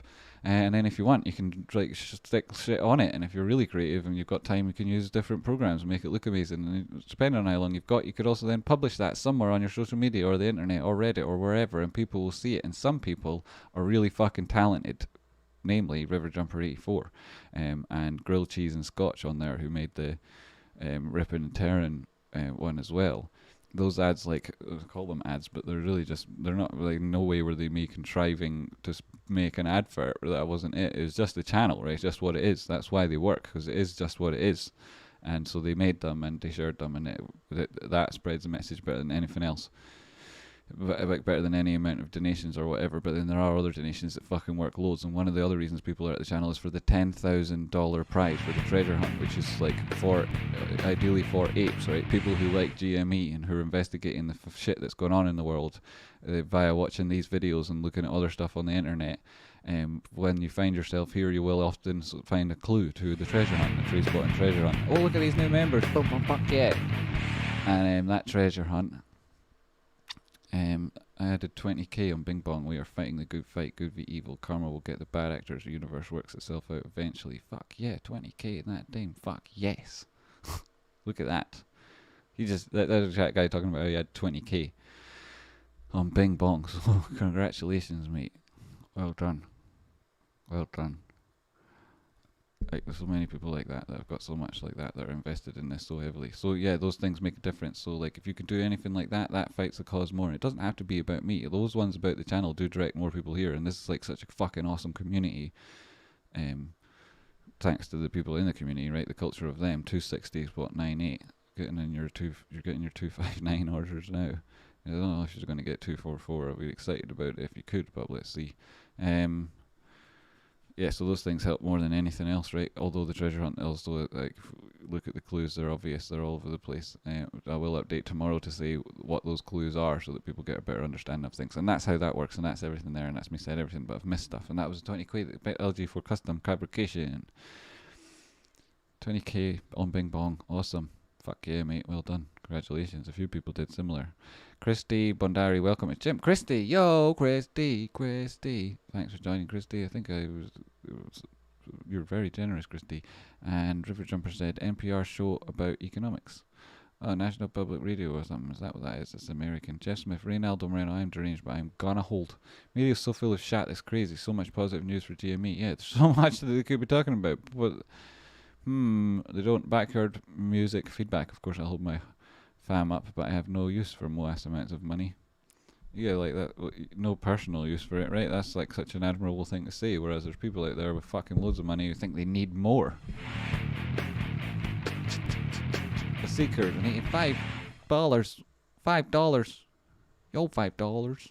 Thanks for keeping me amped up. Love your passion. Keep spitting truths. Yo, the Seeker, fucking welcome, mate. It's just like a lot of us feel, isn't it? Bing bong, the price is wrong. Bing bong, the price is wrong. And we know it's wrong because the shares are fake as fuck. And we know that's true because we had as much as confirmation as you can ever get from somebody who's legally not allowed to tell you. Right? Legally not allowed to tell you. They're not allowed in those filings to say, and then 8K there to say, yo, what up? These dudes are fucked. They fucking shorted this to oblivion. We gonna rock their world. Grenadian, bum, bum, bum, bum, boom. All I remember, awesome as fuck. Yes, that's great. That also really does help support the channel. So thanks very much for that too. And I'm Arnie McKinnon. Arnie again. Arnie, like a real brother up there. What are you donating so much for? What is there a message to read out or something? Why are you donating like? Oh, that's so generous. Ape said, thank you for what you do for us. Wow, shit. You fucking love that song. Whoever made that fucking little clip of music is never going to get the credit they deserve. It was amazing. What's the bargain support for AMC again? What was it again? 41? 41? I can't remember the TA I was doing that. I'll do the TA on that in a moment. Oh, it's in around here, isn't it? Obviously, look at that. Or maybe slightly lower, actually. Maybe in around 40. Yeah, it's 41. Somewhere around 41. But it's resting above that 236 at 43. Oh, yeah, it was 44. If you got 44 and it held in around there, right, so 43.82, and that's this is a good buy for AMC, probably, right? I mean, I can't guarantee anything. This isn't financial advice, right? And sometimes you will get fucked in the ass, and if you don't know that that's what can happen, you can get fucked in the ass. I empathise, right? Because I also didn't know that you can get fucked in the ass doing this, but it's true. Though, and I'm not advising anyone catch a knife, right? That isn't the sort of trading I do. This has already been down here. Right, this is what we would be anticipating would be some sort of double bottom, and if it had divergence, right, does it have the same level of RSI fall off as it did when it was down here before? No, like it's higher than it was, right? Even though the price is lower, so that's bullish, right? So this is a buy, and it's at the 44 spot. It's at the 44 buy point. It's also at the 236 here. It's not catching a knife. It's a sensible place to try an entry. You've got risk management because you can also put in at risk in. If you were a paper-handed person, you'd have a stop in it just under 41, 40 point something probably. And then if you didn't get that trade, you'd have another one in it around 37, and with an easy stop loss there as well, in at 35, and that's just straight trading like a paper hand. But this is why, like, people will be. This is what will be happening with people who trade this thing, and they'll be like, these are the entries, and these are the people that will sell and make loads of money. And if you're taking option contracts, like, the problem with it is that there's like so much increased volatility from the recent price moves that you might not take it on the first pass. You might wait till a grind starts coming out of things, which could come back, you know, when you're trying to break up above like this. Oops, I didn't want to move that because it was probably useful. What am I on here? AMC, yeah, and did move that, so I'll just move it back. Nope, that isn't moving it back. That's moving the charts. It's that top and it's that bottom. And if this is a buy and prices grind around to 46.6 level again, then the volatility will go down, but then the options chain will start picking up activity again, and then this will look like a double bottom. If you were to put all that together, and like price action then not only just recovers the 236 but then goes up above 54 again on AMC, if that happens, then fucking anyone, Hedgies are fuck again. That's what that says, right? You're going up above that. If you go above that, especially in a 4 hour candle there above 55, then everything's back on again. You're aiming straight up at 60. That would be some sort of drip there. At that point, you'd be expecting to come back down probably to what would be the 236 on it, which would be in at the 618 in here, like maybe maximum 56 of that move. Probably not, more like up, well, maybe around there actually, yeah. 54, doubt it, you might get 54 again. Anyway, I'm predicting move after move, but if this one works out and goes above the 236, right, that's likely. Is this a buy? Yes. Could get in at 41 if the same thing's also true down at 31. And here's the line that I drew in, because, I mean, that's like, from when prices are up here and you're aiming for miles and miles away and you don't have a deadline on when you need to win the game, this is the area where you'd like a rebuy, right? This is the same thing that defined my entry when I was looking at after the January price action. It's like you're looking for this sort of thing, right? And there's a reason for that too, all of which I'm not going into too much. So 44.36, it's already up a wee bit. GME 262.01, so tiny reaction to touching down here. But as I was trying to outline, right, it doesn't really matter, and like as the prices, the bearish people will have like 5 or 6 different things they could say now that might hold some validity in terms of the structure and the logic of its narrative, which they will use and impressively to push upon you. But the truth is, the charts don't say that. The charts don't say that at all. They say like these are buys in a linear progression. It's like maintained, sustained, and inevitable. All of the top higher time frames say like nothing but positive action, right? Nothing negative even registers on this sort of chart yet, right? The only thing that's even remotely negative is that we're below the 236 on this here, and like this sort of a pullback in and of itself isn't enough to withstand a retrace above the 236, right? You'd need that to be at least 50% of the candle here to think that you didn't have an adequate chance of testing it, right? So there's another reason to buy. You add all those up with all the other things I've said. AMC, similar situation, right? Because like in the shorter time frames, like they affect each other more or less.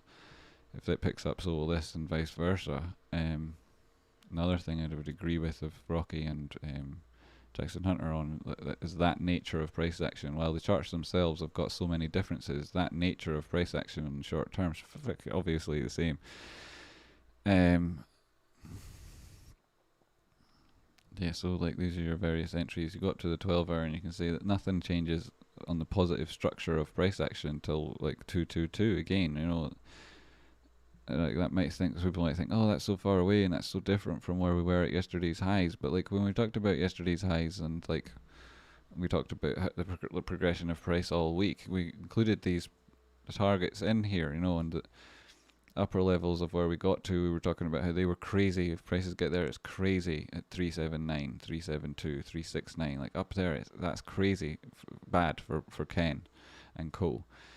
So look, it was very important that for them it didn't get to the highest levels, but we hit every single one on the way, you know, even the 348 or whatever at the end there, all of these levels, and so that's very positive, right? That's like gives validity to what our perspective on things, like, and so does this, right? So does this.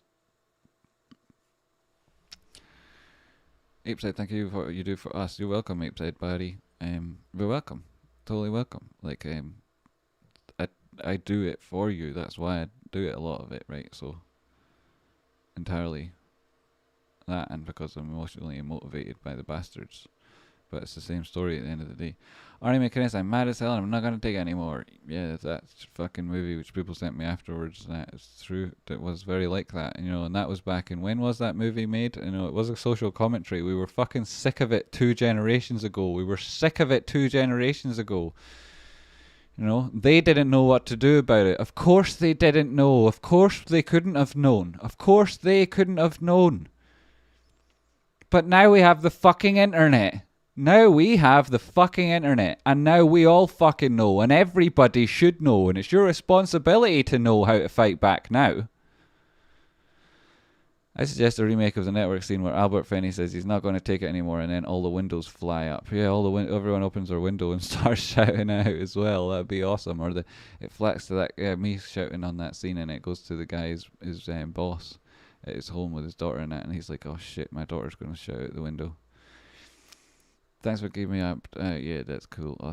Awesome, guys. Anthony Patoro, that was cool. What did Anthony say? I'll read it and see what it is. What Anthony Patoro say? Maybe I'm miles away in chat. Oh, there's Lee. I am a lot calmer today. Strange when we dip and chill. Let the flood get to me yesterday. I've given my head a wobble. I only came here Rocky and Pandy channel. Keep my mind free of bullshit. Good move, man. Don't know if other people are out there spreading FUD or whatever. I'm not, like, part of what I'm doing when I'm talking about this, and when I was talking to Rocky, I was like, you know, saying to him, oh, you know what, people are going to react like, because everybody's fucking emotionally reacts to the price so much, you know, and like, that can become fatiguing over time. It can become a real fatiguing factor, and this is one of the things that Rocky and I were talking about throughout the bull run in Bitcoin. I was saying that it's the bull run of something that you're in, and you're hodling until it reaches your targets, no matter what. It's so fatiguing with the constant oscillations in price action over time, and monitoring and staying on top of it, that not for Rocky or myself presenting the information, but for those people who are exposed, like I am personally in lots of areas in life, to letting the emotional swings of things affect them very deeply in such scenarios. Bull runs are actually far more draining than pullbacks, right? They are. The truth is, they are. You know, if you can withstand the initial slap of surprise, then these are like fine. Psychological moments here are fine. And this is what it's like to be an ape, right? This is part of the reason that we've been underestimated as a market participant, is because we're aware of that concept that this is fatiguing, because we've been through so much shit.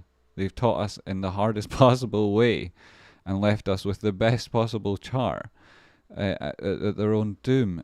That we know that the hard part's actually maintaining one emotion when price action does. But these events actually over the piece, well, it might seem like, oh, the ups and the downs would be harder to take. That's not actually the case. The truth is that these are like breathers.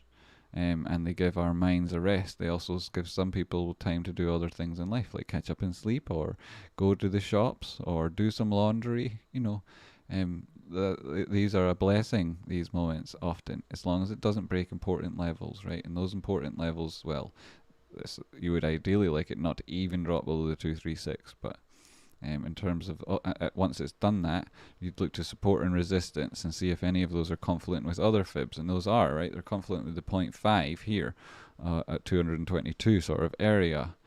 Is that completely on, more or less? And like, if you were to get down to these sort of levels, a 236 retrace is only back up at 242 again, which again is a level of support and resistance. So you could likely see prices being drawn to these levels, and it means that the people who are pushing this down have got so much work on their hands at every level, and that there's no area for them to present and paint onto the charts as if they've won any sort of a battle, right? There just is no opportunity for that. So, yo, another classic tea's gone. Everybody's getting these before me. I want some.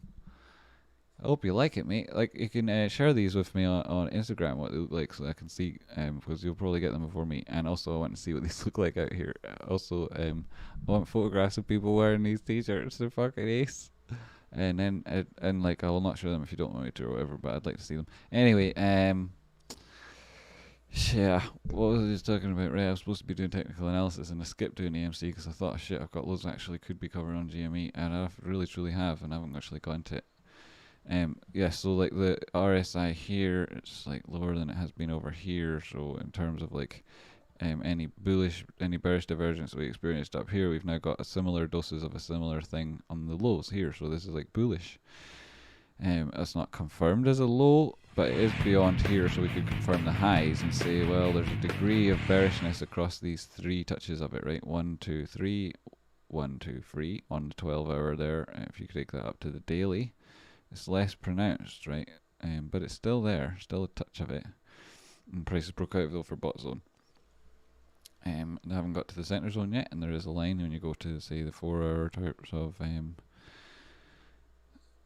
go down to your 4-hour, and you can see that there's this incoming channel. We're also in here. It's reflected in price action. It's also see similar in the RSI, right? We're able to identify this first.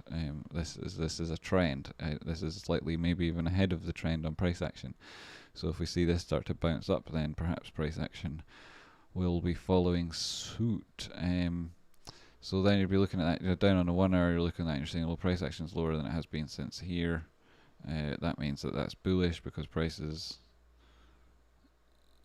are lower. No, wait, where is it?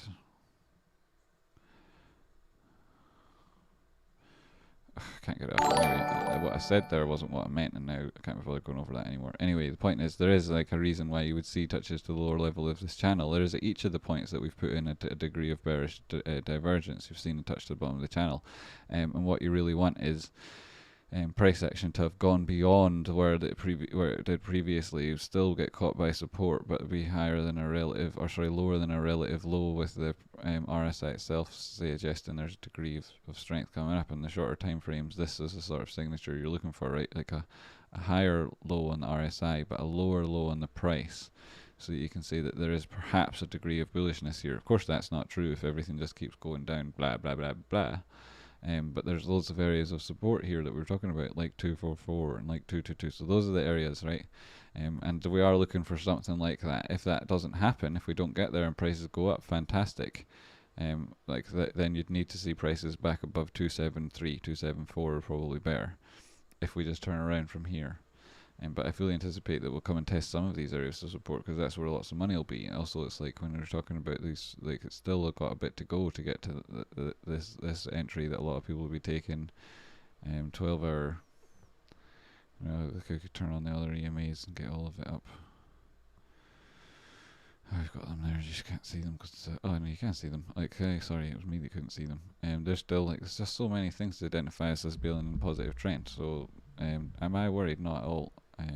MACD, we talked about that. The DMI, I'm sure we talked about that a wee bit, didn't we? Did we talk about that?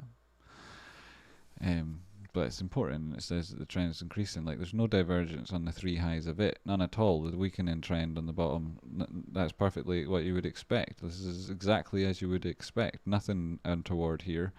The positive trend has been increasing. Sure, you could say that the DI minus has been increasing too, but not really. I mean, it's still in the shit zone. And this is still in the positive territory in that. And if we can get the ADX above the 38 and this flips back up again and that flips back down again, it'll just be continuing. On the downside, the trend is actually that, right? It's quite obvious. And then uptrend, the trend is obviously that, right? So we need this ADX to strengthen as this turns down again, as this turns up again.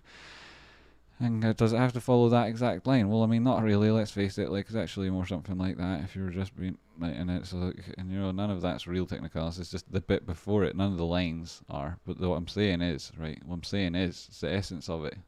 And what I'm pointing out is that although you might have divergence on one indicator, you don't have it on others, right? You don't have it here.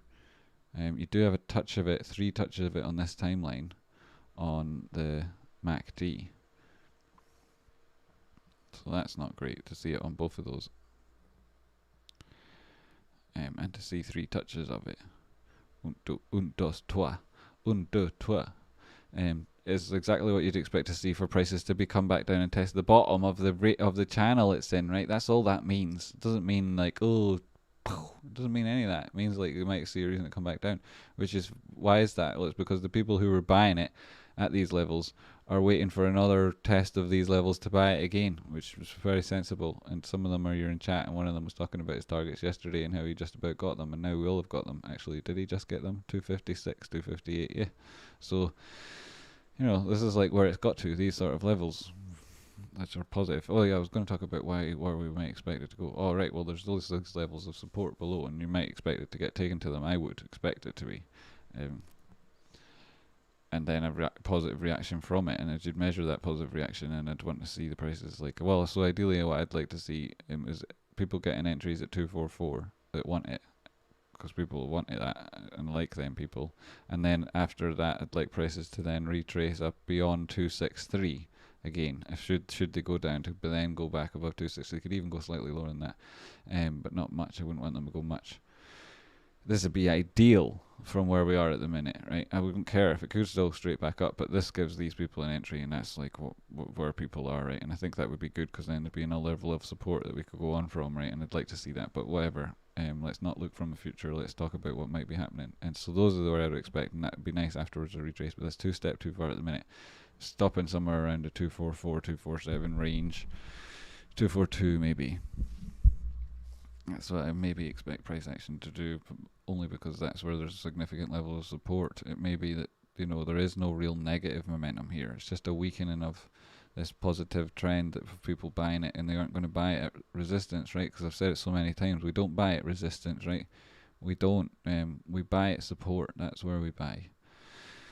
And so that might be that there just wasn't the buying power, right? So it wasn't exactly as if people were it wasn't shorts that were pushing the price down. It just wasn't the relative buying power. And you can see that here in this reflection of the RSI, the way it's still in the overbought zone when it's up there, but doesn't make higher highs within it.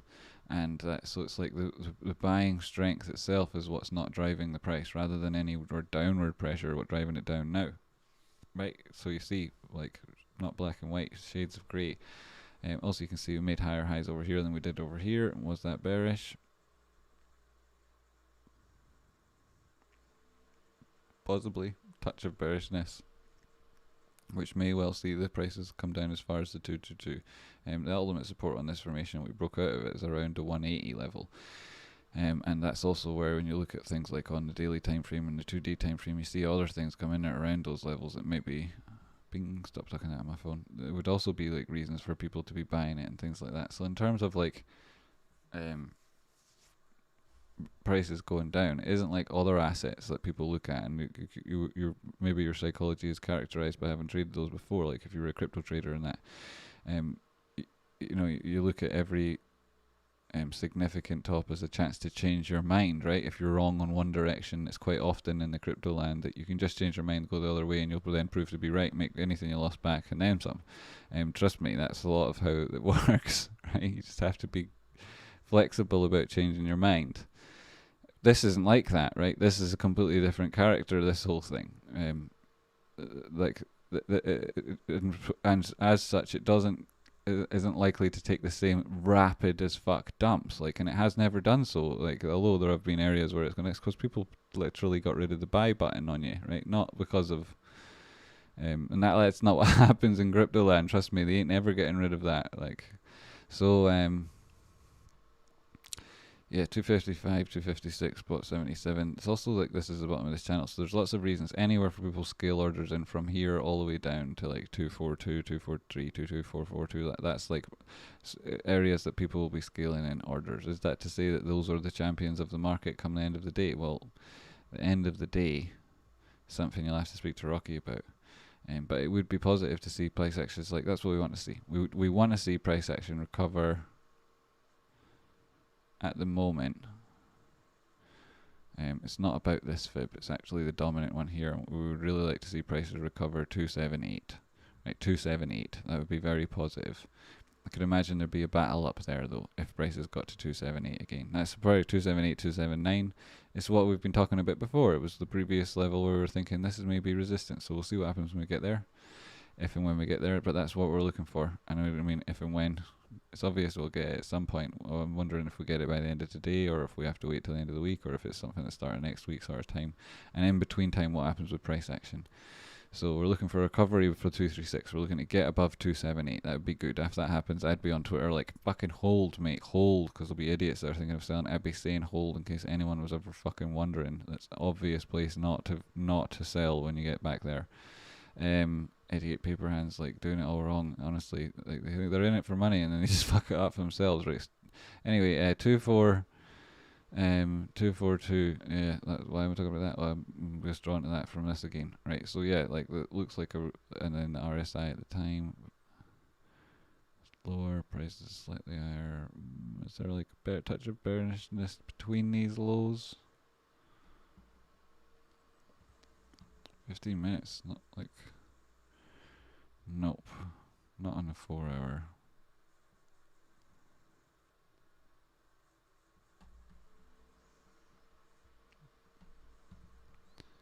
Is there like intra-trend stuff?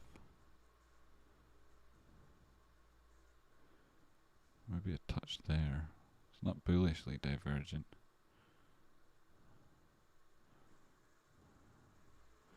So maybe there is a touch of bearishness there. Like all of that would be characteristic of a trend though. So that went from here to here. So it may well be that this does like. Also, you could say that type of action you see on RSI is sort of like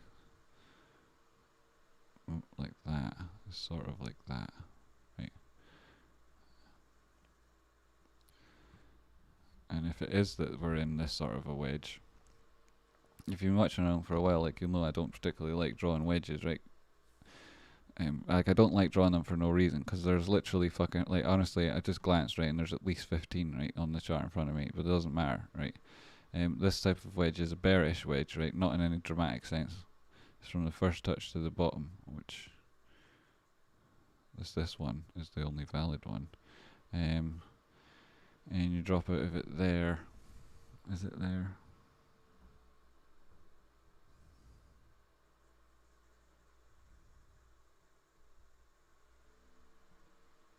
Again, you're looking around at 242 is like that sort of, if this is a pattern, it does have a measured move, and then you're looking at 60% of that. So like perhaps not, perhaps maybe where we are now, right? So is now a buy? Yeah, it will be for lots of reasons down there again too. So are we going to break through there? I find it very hard to believe that we break through there, right? I find it hard to believe. If they do, it's because they're spending a lot of money, right? A lot of money, because it wasn't as risky to short it up here as it would be down here, right? On top of that, this will be the point of control in the VPR, where all of the most of the trades that went on the price action that you see on screen will have happened there. I think we covered that earlier. We did cover it, but I can't remember if it was this exact area, but it probably is, right? It will be. And then yeah, so there's that, right? The 382 and that overfib that we were looking at also comes in at that level around there. So there's so many reasons why this will be a buy for some people. It's also why people would love to push the price beyond it to prove them wrong. Well, it won't happen, right? Because that's not how you prove them wrong, because those people are also buying it at 222 and that, and this is a long game. So, well, I mean, it doesn't have to be. That's our perspective, right? Me personally, it's a war of attrition, right? It's just about making sure I get enough sleep between each stream so that I'm still here for the next one, because I've got plenty of years ahead of me and I'm not giving up, right? That's the end of that. So what else? Everyone's saying in chat, 253 spot 99. Whoever bought YDY for the first time, welcome to your GME ride initiation. Yeah, whoever bought yesterday, welcome. Welcome. See that meme where like people who like hodlers who've been in it since December, and then they're on the roller coaster, and it's like the baby that's like people who've just got in, and he's shitting it. Frostcrest, how's it going? The truth is, I also broke up with my girlfriend in order to take my life in this direction. It cost me a lot, and it means a lot to finally reach a bigger audience after all this time. Yep. Rocky did a lot of different things to orientate his life to make it possible to do these things, and gave up, lost the friends he needed losing, and made new ones along the way, which are you guys. Sacrifices. You got to sacrifice things in life, unfortunately. And I say that unfortunately because the pain, like sometimes the experience, like nearly inevitably, is painful for you and the other person. But then this is the way, right? You got to do what's right, and what you feel like is your calling is the wrong word, but those things that you're, or maybe it's not the wrong word, right? Maybe it's exactly the right word. Sometimes you have to make hard decisions.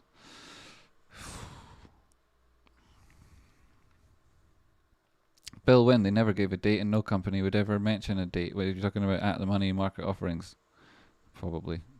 They don't work by dates. They're not interested in dates themselves. 5 million shares at 260 to 1.3 billion. So that's how much money they'd make if they just sold it at the minute, you know. And the chances are, it's not about raising 1.3 billion, is it? Or is it like they've got a cap on the amount of money that they're looking to raise? They're not actually trying to take the piss, even themselves. They're not even, and so they'll do it. They don't even have to sell all 5 million of the shares to get there. I don't think so. At least I think that's the way it works with their particular way they're doing things. Even if it isn't, like you say, 1.3 billion, like you can do a lot with 1.3 billion. You can do a lot of good. You can do a lot for your company with 1.3 billion. I'm not saying that they've never had that kind of money before, but like they're in a period of transition. It's a whole new company. They've got a whole new growth strategy. It's completely different. You give them 1.3 billion. That's the fucking rocket fuel, you know, on the actual value of the underlying company. That's what you're looking for. And you know, what more could you want as a shareholder, right? It's what we are, right? We're shareholders. We're shareholders. We want our chairman of our board, and we want our CEO, the chief executive officer, the main man making decisions. We want them to make those decisions which are best for us as shareholders. And raising money when you've got no debt and you're planning a new growth strategy, it's like the ideal situation to be in. It's very agile, right? Very agile. You have to answer to no fucker, right? It's very much a fuck you position. Can't type for shit. Andy, bumpy right. Jeez, yeah, it's a bit bumpy. 25150. But Queen Bee would like to look at POW. Oh shit, someone wanted to look at IBIO, and then they want to look at POWW. Right, let me just quickly look this up. Sorry, I've been fucking shit up. Somebody want to look at IBIO, gotta get that. IBIO.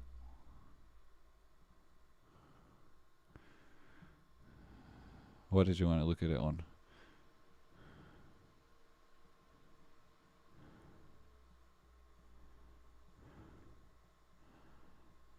Hey, IBIO, IBIO, right, IBIO.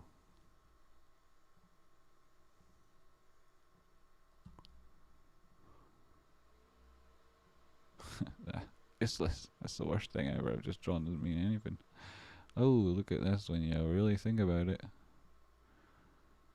That's not relevant.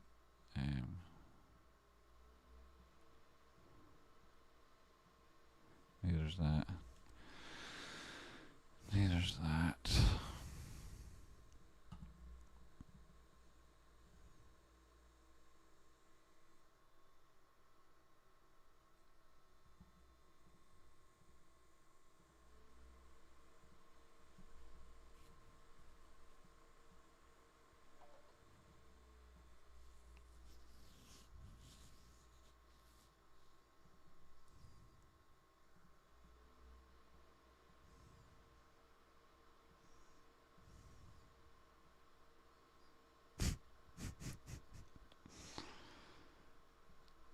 Hey mate, I definitely didn't draw your line like that. What are you doing?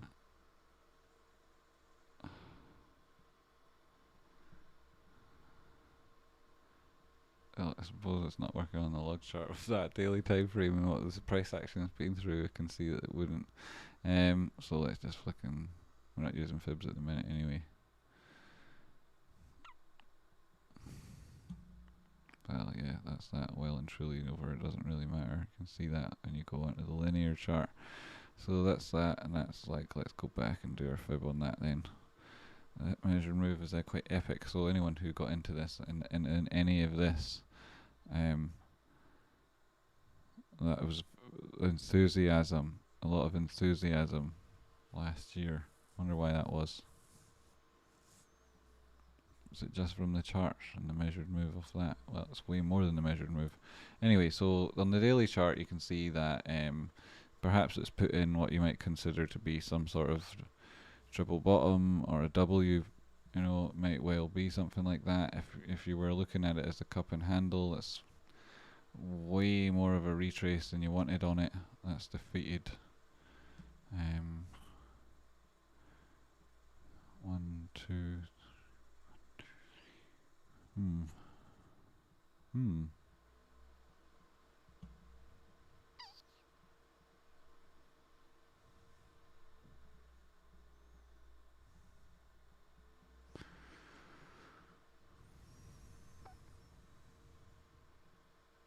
Hmm. Daily, huh? Right.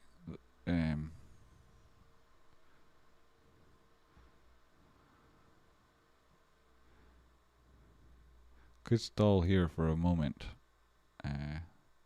If it blasts through here, if it can maintain open and close a daily candle above 170, then it could go back up to 353, 345.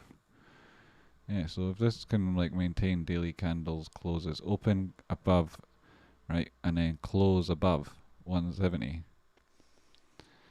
then it may go as far up as 345 because it's got a positive. That could be better, but this is very good.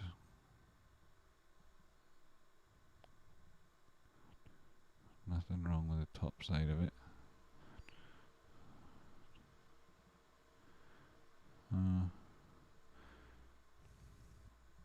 In two minds, it either doesn't go any further from where it is at the minute and it's in some sort of triangle like this here, which is going to break down. The measured move off the back of it's horrid, right? Obviously it doesn't go below 0, but you're only looking at 60% of that move anyway, which is still taking you down to like fuck all. So do I imagine that happening? Well, that's a bit dramatic. Obviously we don't expect that. It has been down at these levels before. It's been as low as 5 pence, this thing. Right, so like under the context of everything, right, it's like a 50-50. It has to break above this 200 on the daily time frame. This is a negative cross coming in for that shit, so that's not good. It's also in like a 50-50 formation. It could go either way. It's got neither bearish nor bullishness about it in terms of its RSI or its DMI, but there is a degree of positiveness on the MACD and the momentum there, right? There is. These are lower and lower. It's not divergent because these are higher and higher.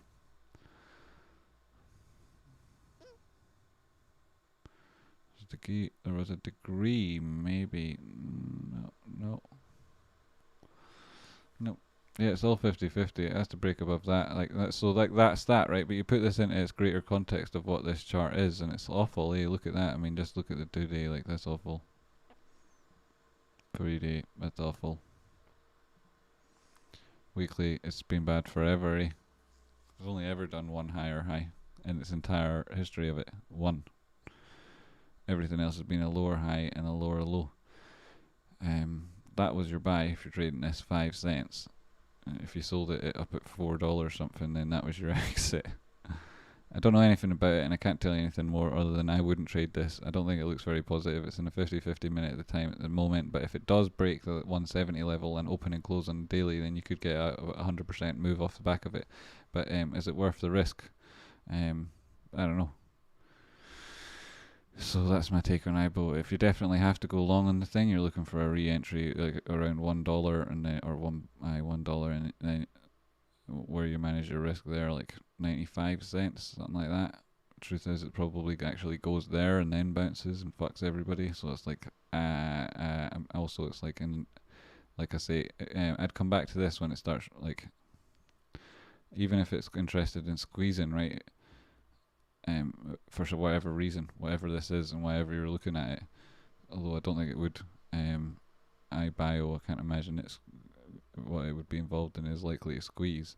Like, you know, if it does, it was that kind of thing. Anything above $20 and it breaks up, then you're looking at hundreds or thousands, and then you could look at it again. Until then, it's not my kind of thing. But it's like, that's it. And somebody wanted to look at POWW, and there was another donation there. Who was that? Tony Pecas, Jamie, I see so many people complaining about GME selling 5 million. I think it will kill the most. Can you please put this to rest? I'm sick of all the FUD I'm seeing about this. Bing bong, the price is wrong. Yeah, let's do that. Yeah, I am.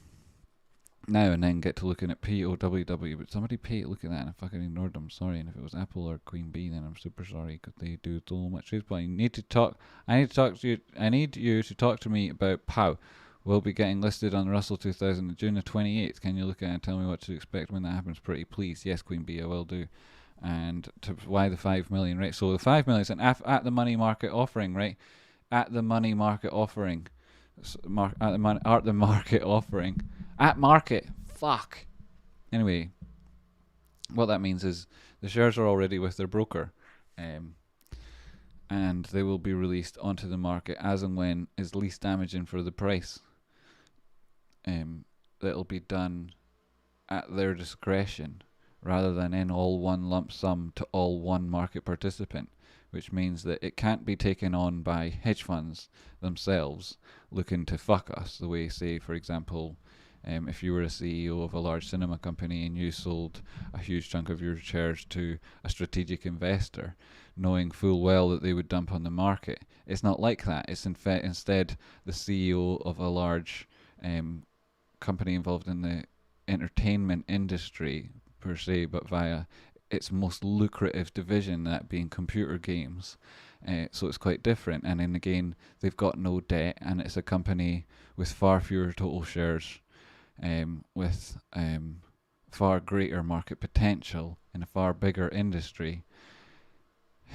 And those shares are being offered in the least possibly damaging way, right? The least possibly damaging way that these shares could be sold is this way, right? These are shares that GameStop is releasing to the market. People say, is it dilution? Well, no, it's not a forced share issue in that sense. That isn't what it is. Right? It's not like, oh, we need some more shares to take advantage of these unnaturally high prices. That's not what it is.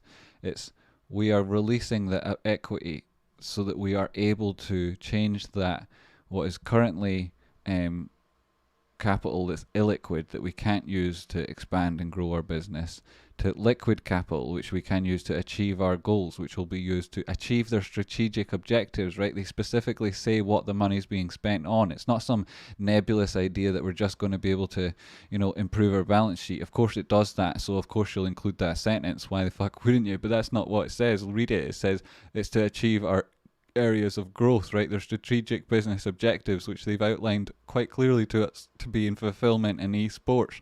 They've also got a whole new way of operating, which includes like digital marketplaces, which is exactly what everyone was asking for before they started putting these huge expectations on crypto dividends and so on, which still can't be ruled out, but itself doesn't need to come with these horribly high, weighty expectations that can weigh down price action should they not materialize. Like, take it easy. We're going to own the biggest company in the world. Doesn't matter if it takes it more than a couple of weeks to get there. They should be able to raise capital because that's what we want, the biggest company in the world. Do we want to take it all the way to the biggest company in the world just by buying the shares? And that money will only go to the people who owned those shares previously. And if those people aren't GameStop, then it's not providing any liquidity for them. They're not giving them any help for growth.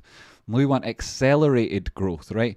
Not so that when Jamie Curran buys a PS5 that they take $120 instead of $90 and put that towards their growth objectives. No, I mean, sure, they'll do that anyway, but that's not what I want them to do. What I want them to do is to raise money at fair prices, because this is a fair price. This is already a fair price. This is a fucking... For anyone else who wants to buy it now, they're getting a bargain. They'll be add to the army of the apes another 5 million. It isn't going to be some huge fund who's like, right, I'm buying all of those and I'm going to use them to lend them out to people and hope that they push the price down because I've got this other huge short position. I'm going to pile in on top of it. No, that isn't what's going to happen because of the nature of the sale. So that's impossible. So in terms of like, oh, there's a 5 million shares, or issuing 5 million shares, that's fuck all. It's less than 10%. They're not selling them all at once. And we want them to be able to benefit from the MOAS and from everything that goes around it, so that that money can be used to grow the company. What would be great to see would be that they were raising it for specific strategic objectives, which is exactly what they're doing, and they told us in their document, which was very concise, right? It could have been reams and reams and reams of paper explaining it. But they took the time to make it short by saying only what was necessary, and it includes everything that's necessary, and you don't have to be Sherlock Holmes to fucking see it, because it's all written there, and some of it's in quite plain English. And they're going to do very sensible, calm things to raise the money in the best possible way, in the least possible negative way for share prices. It's absolutely what you would expect to see, only it's perhaps not even as large of a share issue as perhaps some people would be advocating for. And when I say some people, I mean insiders on the board, who they themselves have an even more to gain from GameStop going up than any of us, because they own so many shares. They're on the fucking board, right? It benefits them more than anybody else if there's a MOAS. This isn't like our strategic investors who are pushing our business goals, like in the cinema chain industry, have actually got like themselves such a fractionally small amount that they would perhaps be led astray with other rewards. This is Ryan Cohen, who took it upon himself to buy so much of the fucking thing. Right? He's not just got enough just so that he can control it, just so that he can fuck it. He's bought fuckloads more than he needs so that he can own all of this thing. Right? As much as he fucking can anyway. And why is that? Right? Why would someone like that release 5 million shares? Why? Right? Because they want it to be the biggest company in the world, right? They should have released more, if you ask me. You know, just because I can't buy all of them myself, I would like to be able to. I would fucking love to be able to. You know, like, I don't need millions of pounds in my life. I don't need millions and millions and millions and millions of pounds. I'd love it, right? But I don't need it. And if I had it, one of the things I'd like to, I wouldn't know what to spend most of it on. I tell you what, GameStop, I'd spend fuckloads of it on that. So, like, 5 million. Oh, they're releasing 5 million. Seriously, eh? Like, you think 5 million is going to do a fucking dent in the MOAS, right? We own so much more than is available in this company already. I mean, it's a slap in the fucking face. It's like a joke. It's like Ryan Cohen's having a joke, right? It's only 5 million. It's like he's phoning up Ken and he's slapping him in the face and he's laughing at him and he's hanging up. It's kind of ironic, right? Because he could have done 10 million. Easy peasy, right? Easily could have done 7. Right? Why did he only do 5? Because like they read a certain amount of money to achieve their goals and that. They're not wasters. They're doing it properly. They're doing an at-the-money market offering, so it won't have a negative effect on price action. You know, they've got friendly brokers who are doing it on their behalf, and we know who they are, and we know the way they work. They're even restricting people from short selling the thing right as we speak. Like, it's fantastic news. I'm so sick off of people saying that shit. And you know what they're doing, Tony, when they're saying that? It's the wankers that have realised that we're not reasonable anymore. So rather than having like a conversation with us, they're like, yeah, but this is bad because my mum explained to me in a book once. My business studies teacher explained to me at school that this is bad because, no, you fucking fannies. Like, fuck off, whoever your shite is. We're not having reasonable conversations, so you take these new vectors of attack of spreading FUD via, like, twisting news to mean something that it doesn't fucking mean. And all you really do is expose, like, some paper-handed weirdos get all flipped out for a few hours, right? Which is like, oh, God, calm down, shut up in the back there. But on top of that, you've got, like, the only real consequence is they expose their own ignorance, because it's only within 24 hours someone like me will come on and do a live stream and say, what the fuck are you talking about? This is exactly the way I would do it, and I want a MOAS more than fucking these people arguing against it. Fannies, man. So that's the answer to that. And then, welcome to Chimp, Jay. Yo, man. Nice. Welcome to Chimp. Cool, buddy. And did I miss another message there? Thoughts on 5 million share offering affecting the squeeze. Oh shit, well, I mean, I think I answered that as well. That was super chatted from BC. Thanks, mate. And I think with Tony and between Tony and Nera, I answered that one. Hopefully 43 minutes beforehand. I'll fucking love tuning in. I listen every day, but please make sure you're taking care of yourself. This includes everyone. Peace and love, fellow apes. That was from E. That's a really nice message. Thanks very much. Yeah. Yes, you have to do that. Take care of yourself. Like, regularly hydrate. Try and get the right sleep. 5 to 10 vegetables a day. good sleep, 8 hours if you can manage it. That would be good for you. I know some people don't think they need it, but it's good for you. And then 5 to 10 vegetables a day, and try and not eat too many processed foods. Get a good blast of vitamin D on your head, and be nice to everyone that loves you, and go get an early night's sleep, and make sure you take care of yourself, clean and tidy, and nice healthy environment if you can. And even better, get a cat and be nice to it. And then if you've done all that and you've still got money left over, then why have you got money left over? It's perfectly easy to buy GME. There's so many facilities out there for doing it. Why haven't you done it yet? And so I think I've covered those messages. Yes. Super chatted CHF1. Where's CHF1? Shy Amarama. Wow, cool name. Shy Amarama. Shy Amarama. Shy Amarama. Thanks very much. That's very generous of you. I have no idea where CHF is, but that's very good. Thanks for doing that. Thanks. Props. Is it showing up on this thing so I can read it? Oh, it's a picture of 100. Yes! Fucking sweet. I hate it when I miss the pictures because I don't actually know what most of them are. Eh? And YouTube won't let me do it for Rocky Outcrop, and he's the only YouTuber I've got time left to watch nowadays. Apart from Ape Andy, Cosmic Lightning Warrior, Jackson Hunter, and who else does fantastic work? River Jumper 84. I've watched a lot of his stuff recently. Awesome. And who else has got who else? Warden. I still think Warden's TA is good, you know, despite what that nonsense drama. And he's a nice guy, and he goes out of his way to help people constantly. Like, where's Seamus? There's so much factual data out there that confirms my theory that if you're not convinced, you're either uneducated or a shill. Yeah, it's so like that, eh? Like, that's why it's so like, he's a shill. I mean, although some of it's a joke, it's also like, but you know, how is he not? Like, you know, don't come at me asking for explanations of things that people have put hours of their life into writing in the best possible way, and they're linked right at the top of Reddit subreddit, all explaining it to you, you know, and every possible counter argument debunked, and that in hundreds of thousands of comments below with people explaining their contributions to it, and that. And don't come at me asking me to explain. Is it possible that we can get 300 or that, whatever it was people were asking last week? Tradespotting, look at the GME, we're getting close to the 242 resistance. Well, it'd be support, wouldn't it, Mike, at the time? Hopefully, we're hoping it's support in NH. Yeah, why would I leave it on IBIO? And we didn't even do POWW yet. But this is the GME show, and when prices are moving, 15 minutes, take it on net, to go to auto, or here. Yes, they are. They're right on the 382 there, right at 24413. What does that say? An actual friend donated $4.99 for super chat. What did you say? I can't see the GME price. Thanks for all that you do. Never apologize for sharing the truth. God bless America, and God bless free and fair markets. Fuck yeah, an actual friend. Both of those bless you 100%. Right, where are we on the next? Oh yeah, so people will be buying that, I said. And are they buying it? Yeah, 242. Did it get to exactly? Well, a couple of seconds off it. 244 is where you're also is like that's level. So there's where people have. I was thinking would be buying things. That's where I would have like put on in order, having watched price action evolve over today. So that's that setting bill. Got 140. Carl Germain, welcome to Chimp. Yo, very much welcome to Chimp, buddy. Big welcome to Chimp. Fuck yeah, this song like. There will come a day where all I hear is that song, just constant. This is totally unreasonable. I'll go bankrupt or go to the moon. Exactly. There's so much what it's like. Sitting Bull the legend.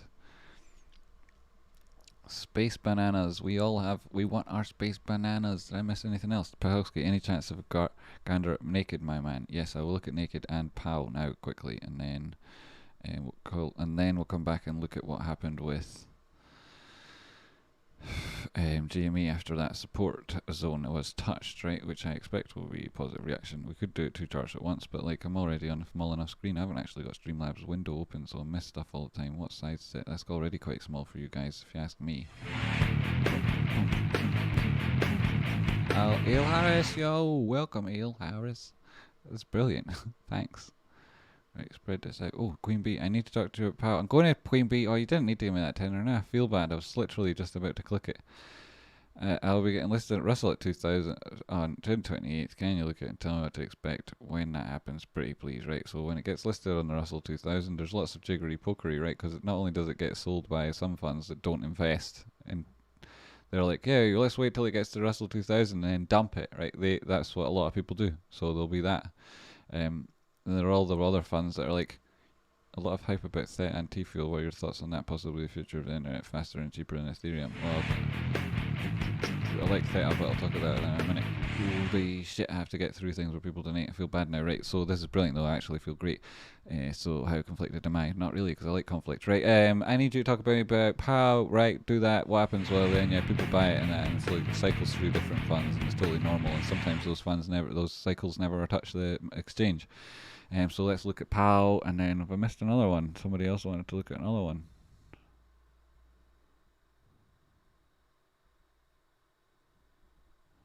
Naked, yeah.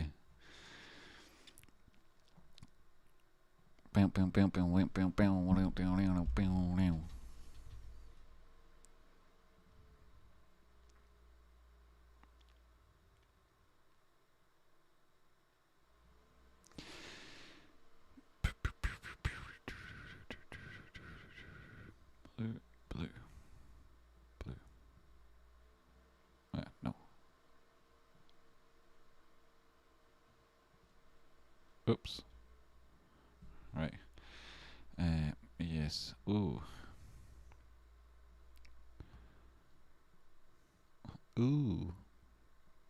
Fuck's sake. Are they all doing this at the minute or what? This is a bull flag. It looks very positive. Queen B, this looks great. Your entry is probably now. And your target is probably something like $60.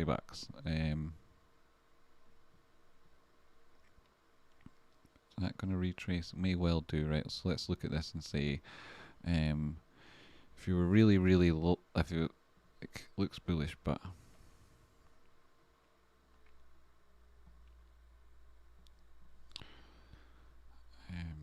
was it properly start? There's so many of them seem to be doing this. Like the ones people ask me to look at, they've had this dip and then they've gone up. They've had some period of consolidation. They've broken above it, and now they're either in a bull flag or they're in a descending triangle. And it's a question which one, which you could usually judge by the overall behavior of the chart. Which again, this one maybe actually.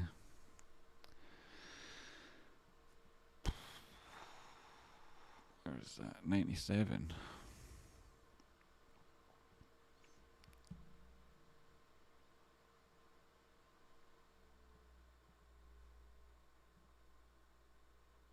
This one's right for a lifetime fib.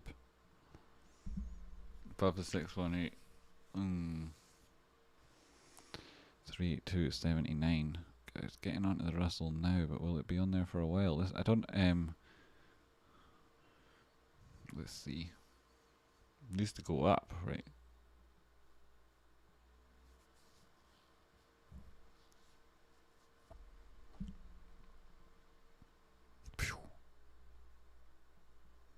Somebody's buying this. Somebody knows something about this and they're buying it. It's so obvious. It's never had this trend in its life before. Just from here, like just this. Something's changed for this. Some market participant, somebody is buying this. A lot of it, maybe all of it.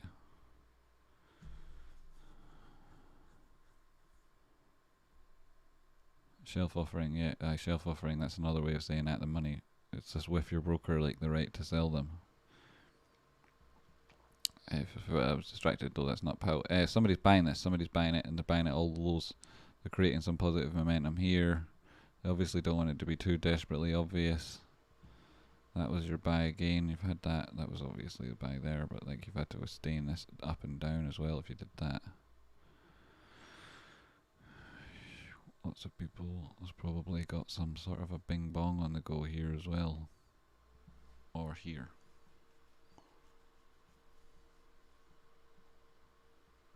The natural friend, you missed my question about THETA and Twofold. I didn't, natural friend. I'm getting straight to it. It's just Queen B just asked just before it. I'm definitely getting to that. No worries. Don't have to donate again. Very generous. Upside down face. Somebody's buying this. I don't know if they're buying it right now at that price, right? Because it's just reached the 618. It's like it's a proper retrace from its 236. It was always going to go there once it break the 236 on the sort of Like that was hugely bullishly divergent, as you can probably not tell because the charts are so tiny there, but this was a bullishly divergent low. After that it was going up, but when it went through the 236, especially when it did it like that to the 0.5 down, point up again, broken, it's like there's at the 618, at the 618, I get the 618 again. On that, it's dumb, that's bullishly divergent. If anything, boom, boom, that one there though, that last wee bit of it, it's dropped down, it's still there. Maybe it's not, maybe it's reached the top. Right, I wouldn't enter this right now. I think it looks great and I think someone's buying it, but I think what they're going to do is there'll be, what you'll see is, like, if it is what I suspect, there'll be 3 rising valleys, right? And I'd wait for the third one, even though it'll potentially be higher, but it may be where the price is at the minute. And on that, what I would expect to happen would be prices will do something like they'll either break it now or they won't. They'll come down, you'll get an entry not far, like probably somewhere around here, right? Probably around $1, maybe higher, maybe $1 something. If they don't break now, if they do break now, they'll go and maybe as far as like here. That can't be possible. That won't be possible. They'll go to previous support. Will they? That's quite high as well. So it's got something on the go, right? It has got something on the go. If it can manage to break and open and close on the 2-day time frame, a candle, which already has done enough of that actually. I mean, it depends on your risk profile. There's not very nowhere for a stop either. If this breaks above 10.18, it'll go to $30 there, give or take a few cents. It may then come back in and around this $7 area, put in rising valleys if it is the market type of market participant that's driving it, like most one or two of them, which it looks like it is at the minute. That's the manipulation that you can see it on the RSI there. On the DMI, you can only see the positive trend. You can see a touch of a bullish momentum picking up because of it. Yeah, so I reckon you'll get an entry somewhere. Either you could take it now if you're going to hold through loss and hold it long term. That's not terrible, right? This is got its positive reaction. Or you could look at a week retrace out, which might be better because the truth is this chart has only ever been down. It's only ever made lower highs. It's never managed to make higher highs. This is maybe the start of it doing that, but it's not confirmed until such times it's like away from the 618 retrace. So, well, I mean the 236, but that'd be like extra confirmation. If it's a golden pocket, so it's going to be tough. I'd wait for a retrace. I'd take it at like, I might even take it down at 187. But like if you could get in at 1, it'd be amazing. 110. And then it might go up. You might be looking at $28 on this. And if that breaks that, then you know if this is somebody buying it, right? They're not selling it till in around $8,000. That's POW. And then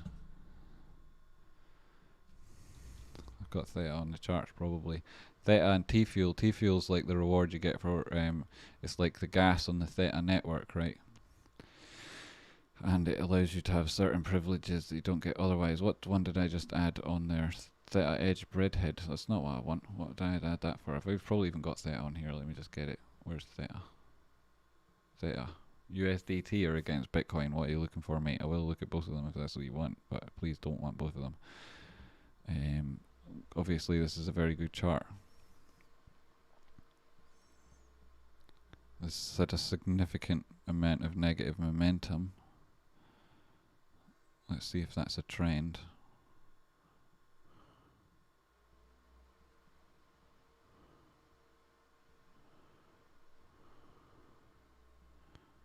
So somebody's dumping it.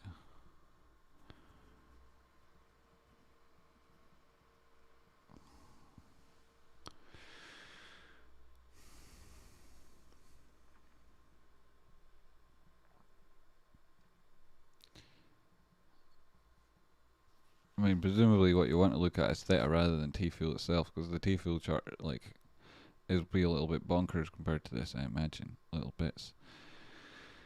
GME 240. Come back to that in a second. 240, 102.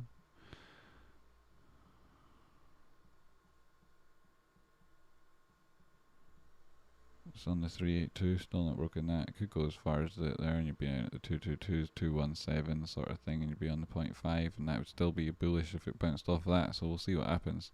Don't want it doing that though. With 3 touches of divergence, you want it getting caught at one of these more bullish fibs. Like, you really do want that. Obviously, it can go as far as the 618, and with those 3 touches of divergence, it may go there. You know, it may go down to that 194, 180 level we were talking about at the start of the week that they could ultimately push us to, like their last big push. That could happen. So, you know, bear that in mind, right? You know, bear that in mind. If you're worried about that happening, it's possible. Where would you see that happening from? Well, it would be like, it's very difficult to judge. There's so many areas that could get caught on the way, right? The 222 is like good. This 242 here, 244, that was like, that's that level too. There's reasons to buy it there. There's reasons to buy it loads of different levels in between. It's like, that's your friend. What are your thoughts as far as deep value goes for THETA, future internet infrastructure replace? Like, you really love this THETA, don't you? I was going to get back to it, mate, there. And is it 24167? No real bounce off this on GME at the minute. Like, you don't see bounces off of 382. That's not the way it really works. Still suggest 222 on that in terms. If this doesn't hold, then it's 222, and that's what we're looking at, right? And once we get there, we'll talk about it again. But this chap, Natural Friend, he's a true lover of free trade, and he wants to talk about THETA. I think THETA's got a lot going for it, especially with the streaming service that it's launched not so long ago. I mean, was that this year or the end of last year? I think it was the end of last, was it? It's pretty good, but it's like a bit of a faff signing up for it, and there's loads of problems with these sort of companies, right? They might have a business use case, but they don't have the operations yet to handle them properly, so there's a lot of growth to be going through there, and that means that they're primed for like somebody else to steal all their market share if they don't sort shit out. And THETA are a big example of a company that are learning how to deal with that shit, as opposed to learning how to make and code and things and that. And so there's positives and negatives, but when you're looking at it on daily or anything like that, you can see that overall it's in a very positive trend. We haven't come back below the 236. On that drop down, we touched it and responded very positively. With regards to this actual retracement here, from here down, prices are doing the same thing as POW's done, really, but it's above at 618. Is it 9.321? No, it's below it, so it's not managed to recover it. It's had what would be a bounce from the recovery of the 236, bounce from its 236 of its ultimate rise up fib, recovered to 236, and it was going to the 618. That's how you see it has to do what POW has to do. It's like it's got all to prove above this point. That was could have anticipated all of that very easily. So on the short strike, on the daily time frame, you're looking for it to open and close above 9337 to say anything's changed. Otherwise, it's not changed. You're looking again, like, how far do we go down on this test down?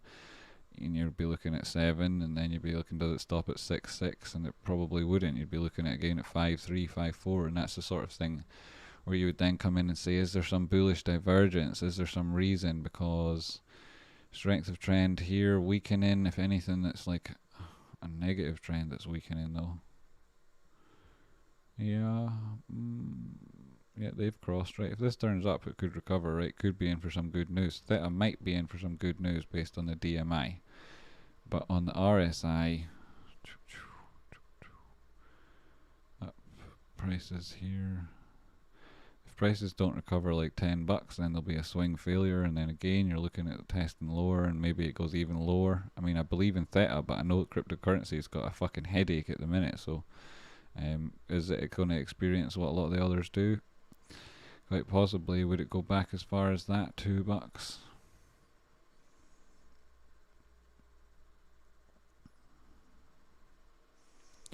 Yeah, so it's a question of whether or not it holds. Like, if it does drop, it wants to hold like 5.475. That would probably be an entry for a lot of people. Look at the 200 on the daily and whatnot. And if you drop down to the 4 hour, positive display in the moving averages coming back, positive crosses coming back, could be a chance. The DMI, if it picks up there as well, and that's positive, though the trend there is not as strong as it was on the upper time frame, so that's not positive. You're in the lower RSIs here, and that could be bearish. Looks like it actually is. This here momentum, and nothing sustained to the upside, but there is a pattern of something on the downside. I expect to see this test lower. Expect to see it test lower, mate. Not to say I don't believe in it. I like it a lot. Where did the other fib I drew there go? Here. Why is it all the way over here? I'd like it at 550, and I'd also like it at 750. And some people would really want to see it above 960. Ideally, I want to see it up at 17, 18 bucks. But like, crypto's got a headache, so it'll be really tough for it at the minute. So that's what I was thinking about that. But if you want more information on T-Fuel or THETA, or both, Rocky Outcrop's your man at Market Close. He covers crypto every day, and he's got a lot of that, and he knows all about it. And it's him that's told me all about why the streaming service doesn't work, because both of us were trying to sign up for it and use it together, and we try to get the most out of these things. THETA is one that, in terms of business use case, I took it upon myself to investigate, because I thought it might be helpful the same way I did with FET back in the day. Because like, if cryptocurrency has got an actual business use case that might solve, say, provide some sort of business solution to a problem I've seen in real life anyway, then I like to figure out how it might work and what it might do for people. And I think THETA's got one of those. But check out Rocky, because he's got really good price targets on it. And that's your friend donated again. Great info, thank you. I value your opinion highly, and you have furthered my thesis on THETA. Love you, mate, and I'll see you on the moon. Us back to GME. Fucking legend. Wow, it's so nice of you. Yeah, so I think THETA's got a lot going for it, and I think they just need to build out their infrastructure and deal with, like, the CEOs are really important there, because they've got an excellent opportunity. They've got everything they need. They've got all the infrastructure, and THETA and GME may in future meet somewhere. I would say that THETA holders and GME holders may one day be one and the same in various different ways. And long story short, anyway. Now back to GME, right? And did anyone pay me to look at something else? Because I'd feel bad if I didn't. Well, this was to be expected. Still, I bought at 305 yesterday. Still a bargain. If I had bought the dip today, I could have got one more share this week. But no matter, I'll get more later. To the moon. Jason X, how you doing, mate? Good to see you there. Bruno Rees. No one. I will never forge on March the 10th. That was a lesson for life. I'll never forge on March the 10th. I don't understand that. How's it going, Bruno? That. Oh. I will never forge that March the 10th. I still don't understand. GME! Are we on GME? No, shit, we didn't get it. I didn't click it. My bad, sorry. 243. It's not moved. What are you all saying? Or has it moved in between and come back here or something? No? Alright, so we're on the 4 hour. Okay. So there's your entry, right? Shitloads of reasons why people will be buying it there. And not to say that, it's not financial advice. I'm just saying lots of people will be. That's the EMAs. I've got them on. Okay, so I might as well just turn this on again. Like, this is of all the price action on the chart that came before it. I have to go quite far. This is where everyone's buying it, and it's where everyone's bought it since the 14th of May. Is at this price. Far more people have bought it there than anywhere else since the 5th of May. Right, you have to go and add on like then. You have to add on like before the 5th of May. Or as far as back as that. April, you have to get in April. Take April off the charts. Anything since the start of May, people have been buying it here, so this is why there'll be loads of people buying it here, right? Does that mean price doesn't break below it? It may well go down below it, and then if it comes back, then loads of people will buy it again, right? And then maybe that's support, and that's the way support works often. March the 10th was March 10th day during flash crash from 348. Oh, that's why you're talking about March. Oh, exactly. So you're probably talking about how if you just put up with that, this is nothing, which is what it is. You a winner. Awkward loan. You a winner, buddy. Awkward loan. Jason X. Yes, you got it on. You get it. Don't worry over shit. Yeah, you get it. Don't worry over shit. Exactly. Andrew Parker. Lol. No, I don't think you're the only bull. Andrew Parker is the only bull in the world. Agreed. Just popped in for lunch. Can we discuss GME? I'm the only one still bullish. Yes, you're the only bull, Andrew.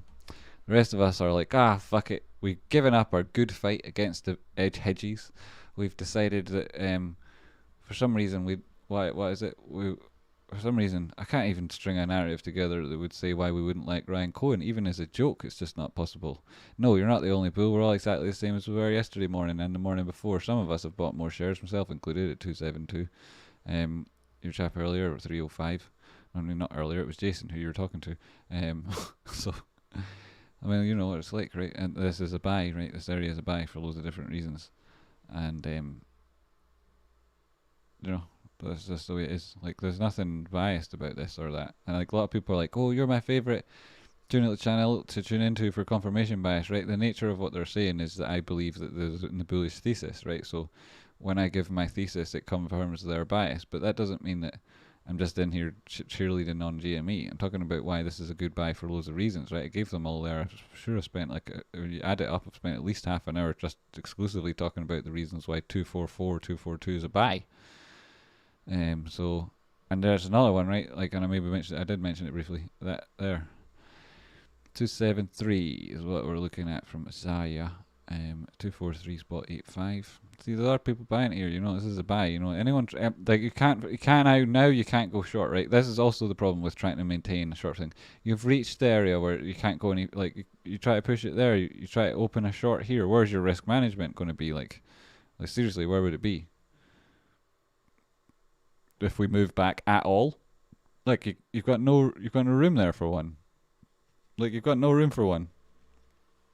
And the maximum you'd be able to push it is another $20. You wouldn't be able to, because people will be buying it the whole fucking time. Literally the whole time. Everything here, there's orders staggered all around here, right? All around here, there's orders. And you'd have to get it below here. I just don't think that's going to happen. I reckon like we'll be talking about this price later on today with Rocky. It may well be that it's down at 222, but I don't think so. How long will we stream for? 3 hours. Holy fuck, chat. How did that happen? It feels like 45 minutes. So that's GME. We covered everything everybody else wanted. I got some this morning. I won't have the cash flow again anymore for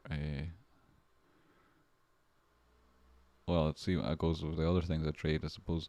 But if I had it, I would have bought it more at 244, right? Because it's an obvious buy. That's the way technical analysis works. Anyway, yeah. So I love yous. Yo, chat, price is going down. Is the timing right to snag some extra shares for cheapos? Yeah, I think it is right. 242, 244, they're very good places. 222, it's a good place. 217 and around there. You're laughing if you get these orders. You're laughing. We've been saying all like maybe as far as 2 to 3 weeks ago. We've been saying if you come back here, which the prices may well do, then you're getting a fucking bargain. So when it comes to that, yeah, that's what it comes to. Frost, but you want OBV analysis? Oh my god, he's just never a Tradespotting. Could you go over to OBV?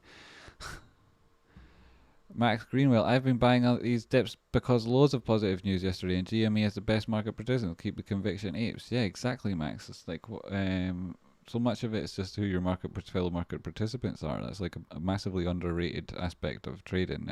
People think, oh, yeah, but the big guys can do whatever they want. It's like, no, they can't. Not when we own all of it. They can't. Not when we own all of it. That's why we're here, right? Yo, yeah, Max. Such a good dude. Cheers, Max. And for the donation, that's really good. And if I've missed anybody, that's a Max. Oh, fuck. Fuck yeah. I've got my techno t-shirt on. Can you see that? This isn't techno music. Ah, my camera's gone. Fuck it. Fuck it. How long's that been? Who fucking cares, right? Well, let's look at the OBV and then I'll hand you over to Rockstar and I'll go and see how my dad's doing after his little trip out this morning. Do you want to give me the actual window capture? Aye. That can move off the screen.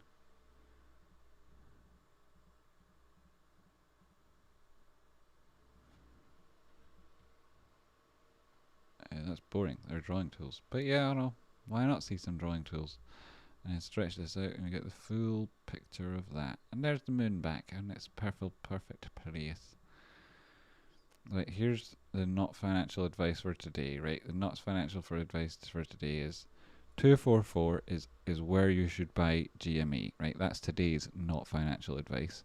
Also, 222 is where you might want to buy GME. That's also today's not financial advice. Okay, so we're all clear on that. Not financial advice for today is that. Right, where is it? Not financial advice, Ken, is buy the prices that it is at the minute, right? That's not financial advice. OBV. Why do you want to look at that? Why do you like that? Why do you like the OBV? I don't particularly like it, but let's look at it. Do you want to give me it like that? Oh, it does. Good.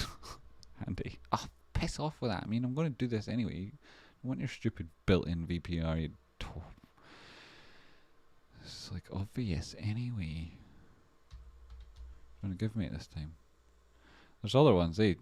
Do you like the other ones? I mean, do I recognise any of these people actually? And then I might check it. Yeah, I recognise him. And I recognise him, I think. Shut up, eh? Space Trader, there's a good name. He's got it with the accumulation distribution. That's kind of handy. I kind of like that much better than like the OBV. Anyway, and there's one with an EMA. Right, we just use that one. Now, fuck off, mate. Have I added one already or something? Because I know I just deleted one. Why are you saying that? Is the volume well on? There it is. It's down the bottom already. We've looked at the MACD and we'll keep the RSI on. We'll keep the DMI on, will we? Will we keep that on? We've looked at it for loads. Coming up for a kiss. That's turning down. Not great, right? That DMI, if that kiss, the ADX turns up, then perfect. It would look really good. If it breaks down below there and this crosses below as this goes out, even if this turns up, the ADX turns up as the DI plus continues on its way down and there's a cross, that could be fucking terrible. That would be terrible. So if you're looking at this, keep an eye out. And it's 4 hours where it's down there at the minute and 15 minutes. Negative trend strengthening, weakening for the positive trend still. We'd like to see this bounce around now. It could be possible because there's a degree of 1, 2, 3. That's not bearish. It's just continuation. We're at 382. I'd like to see some positive price action here take us above this area, but it's not rapid enough. Like, I'm not seeing it happening yet. The OBV, right, let's get this up.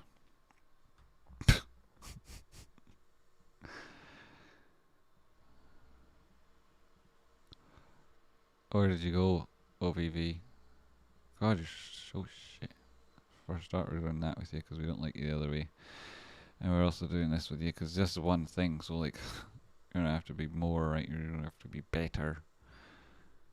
And how do you like this? Do you guys use it over the top of price action? Some people do that. I don't like it. I'm gonna take that off at the minute. Yeah, I am. And those colors look good together.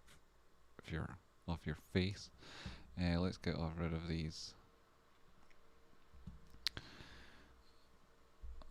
What did we think this was? This move here breakdown? Yeah, we thought this still had a bit to go with the 222s. It could still go down to the 222s, but 60% on it is 244. So it's either of these two places where I suspect the price will turn around. If I haven't made that obvious enough already today, but now go out with my face now, mate. There's your liquidity box, which is also above the 236. We don't need that anymore. God, I hate those boxes. There's what we did. We didn't want to break below there. When we did, this sort of shit happened. This was this target here, which we couldn't maintain on the retrace above this 236. It would have been nice to hold it. We didn't. Down again. That's why these lines are here from whenever they're here. These were the targets we were hoping from here, like higher. These ones we were thinking if we could break through, stay above, but this is like this wedge idea instead of that channel, then maybe this is good, but this also forms that channel, so you know maybe we're still in that. Anyway, what we're looking at, the OBV, you wanted to look at it, right? So this is about the on balance volume.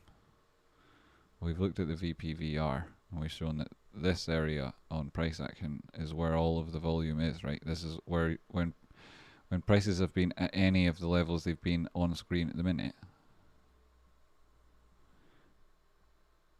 There, any of is that as far back as April? Where is that? Yeah, start of April, start of May, end of April, start of May. Yeah, so from all of this price action at the minute, the place where most people bought their shares or sold them was at 244, 240, 238.23 now. So the price is pushing beyond that area. Just so you know, it's pushing beyond there at the minute. And because it's such a strong, sustained move, it's really annoying.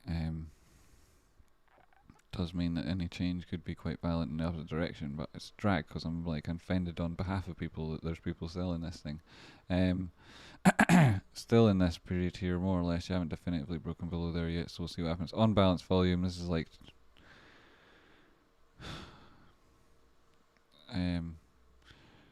on balance. Talks about like these candles move like. So the way this indicator works, right, is if your candle is green, right, then it may, so first off it looks at the size of the candle, and if the candle is bigger than the candle before it, then it'll add to the OBV indicator, like it'll move, right, and if that candle is red, then it moves down. If it's yellow, then it moves up. So on balance volume is sometimes taken to mean sales, like, or like that's where the weight of volume is going, because the addition that we make to the indicator to determine its trend is also determined by the size of the candles on price action. So people are like, well, if it's in the downtrend, that means they're selling. If it's an uptrend, that means they're buying. This is one of the reasons why I don't like the OBV, because it's got a simple name and it gives a simple picture and it presents as if then it's a simple message, but it isn't. It's like so many other things, also counterintuitive. So, you know, what can you tell from it? Well, what was that? It can't be my phone because it's dead, and I keep looking at my phone, so that's not working. So what is it? I'll get chat up at the side there. You wanted to look at OBV, and I'm mostly talking about why I don't like it, but I'll talk about it properly in a second. Where is the chat at? There it is. Frostcast, where people are buying. Where people are buying. Oh, Frostcast, thank you. You have been using it. I've been using it OBV incorrectly. I see how it corresponds to where people are buying. Yo, Frostcrest, how you doing, mate? You're such a nice guy. So like this is why I don't like it, right? I like the VPVR for that, and I look at volume profile, just simple volume profile on its own. But also, like, that's why you'll have seen on that list that I nearly clicked on or I would have taken the one with the EMA.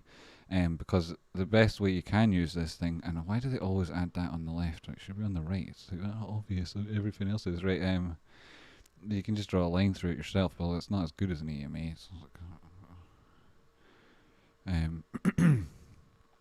It's where you can define, like, there might be areas where it'll turn around, right? It might not be that now that increasingly the candles, although the prices are down at 3032, it's coming down to meet these levels where we were at before. And that would be another big candle if it was to do it in this 15 minutes. But then also the 15 minutes on the LVV shit, right? Where is it on the 4 hour? Oh, that scale's just so wrong.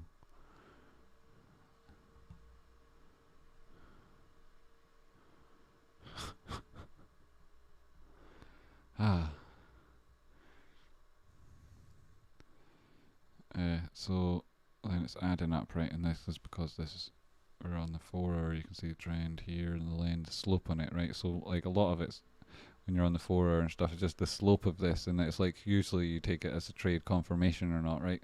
I've seen people use it for more than that, but I don't think you can. So no patience, awkward long. Jack Bell now. Jack Bell. I don't know.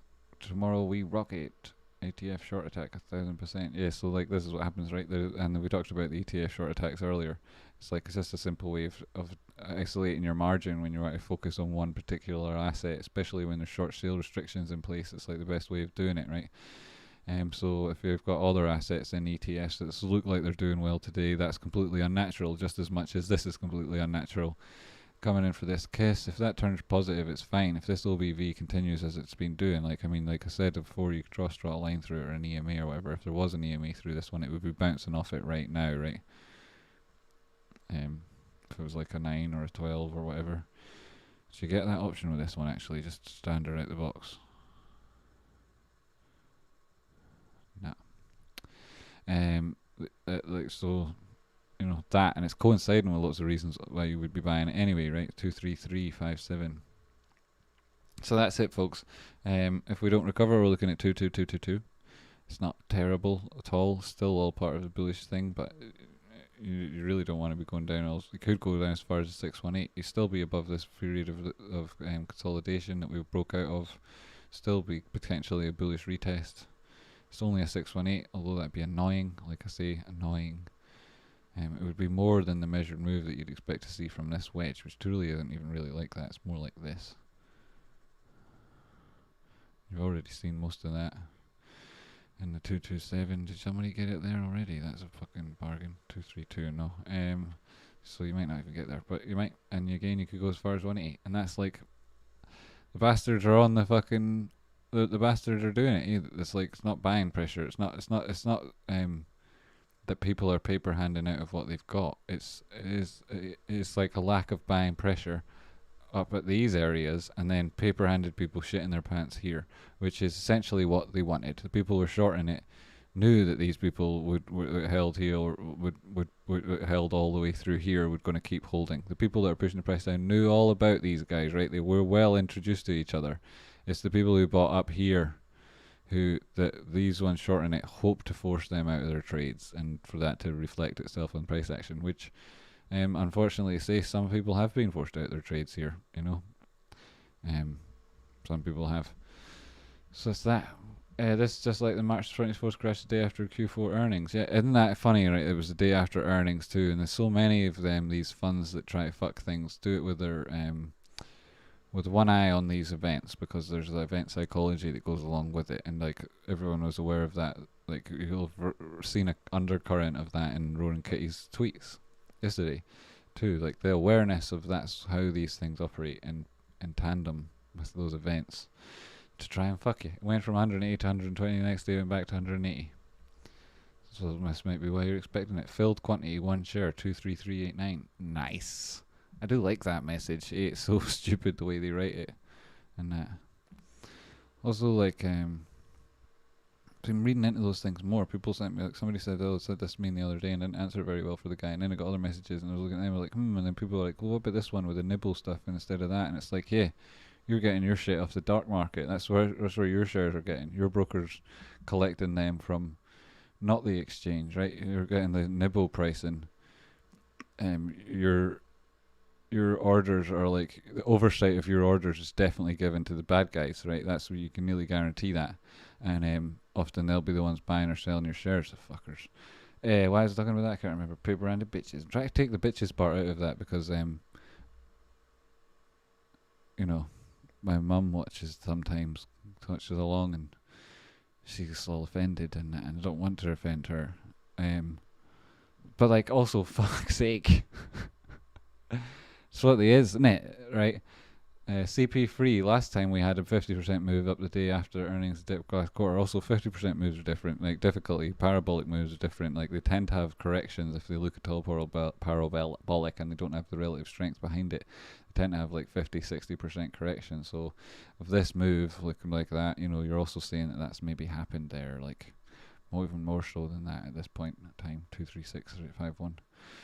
So that's that, right? I expect the prices to continue that trend. I do also want to stay on with you and guide you on and talk about it as it's happening, so everybody's cool with everything, and when the bounce happens and that, I can be here and be like, whoa, told you so, and so on. But also, I have to go and see my dad, and Rocky will be on soon, and the time is 5 to 6. Holy shit, and I've got a headache. Thanks for everybody. Daniel's back. This awareness they've been given has caused me to buy 430 shares as of right now. Joking my wang at the thought of 222 price. Haha.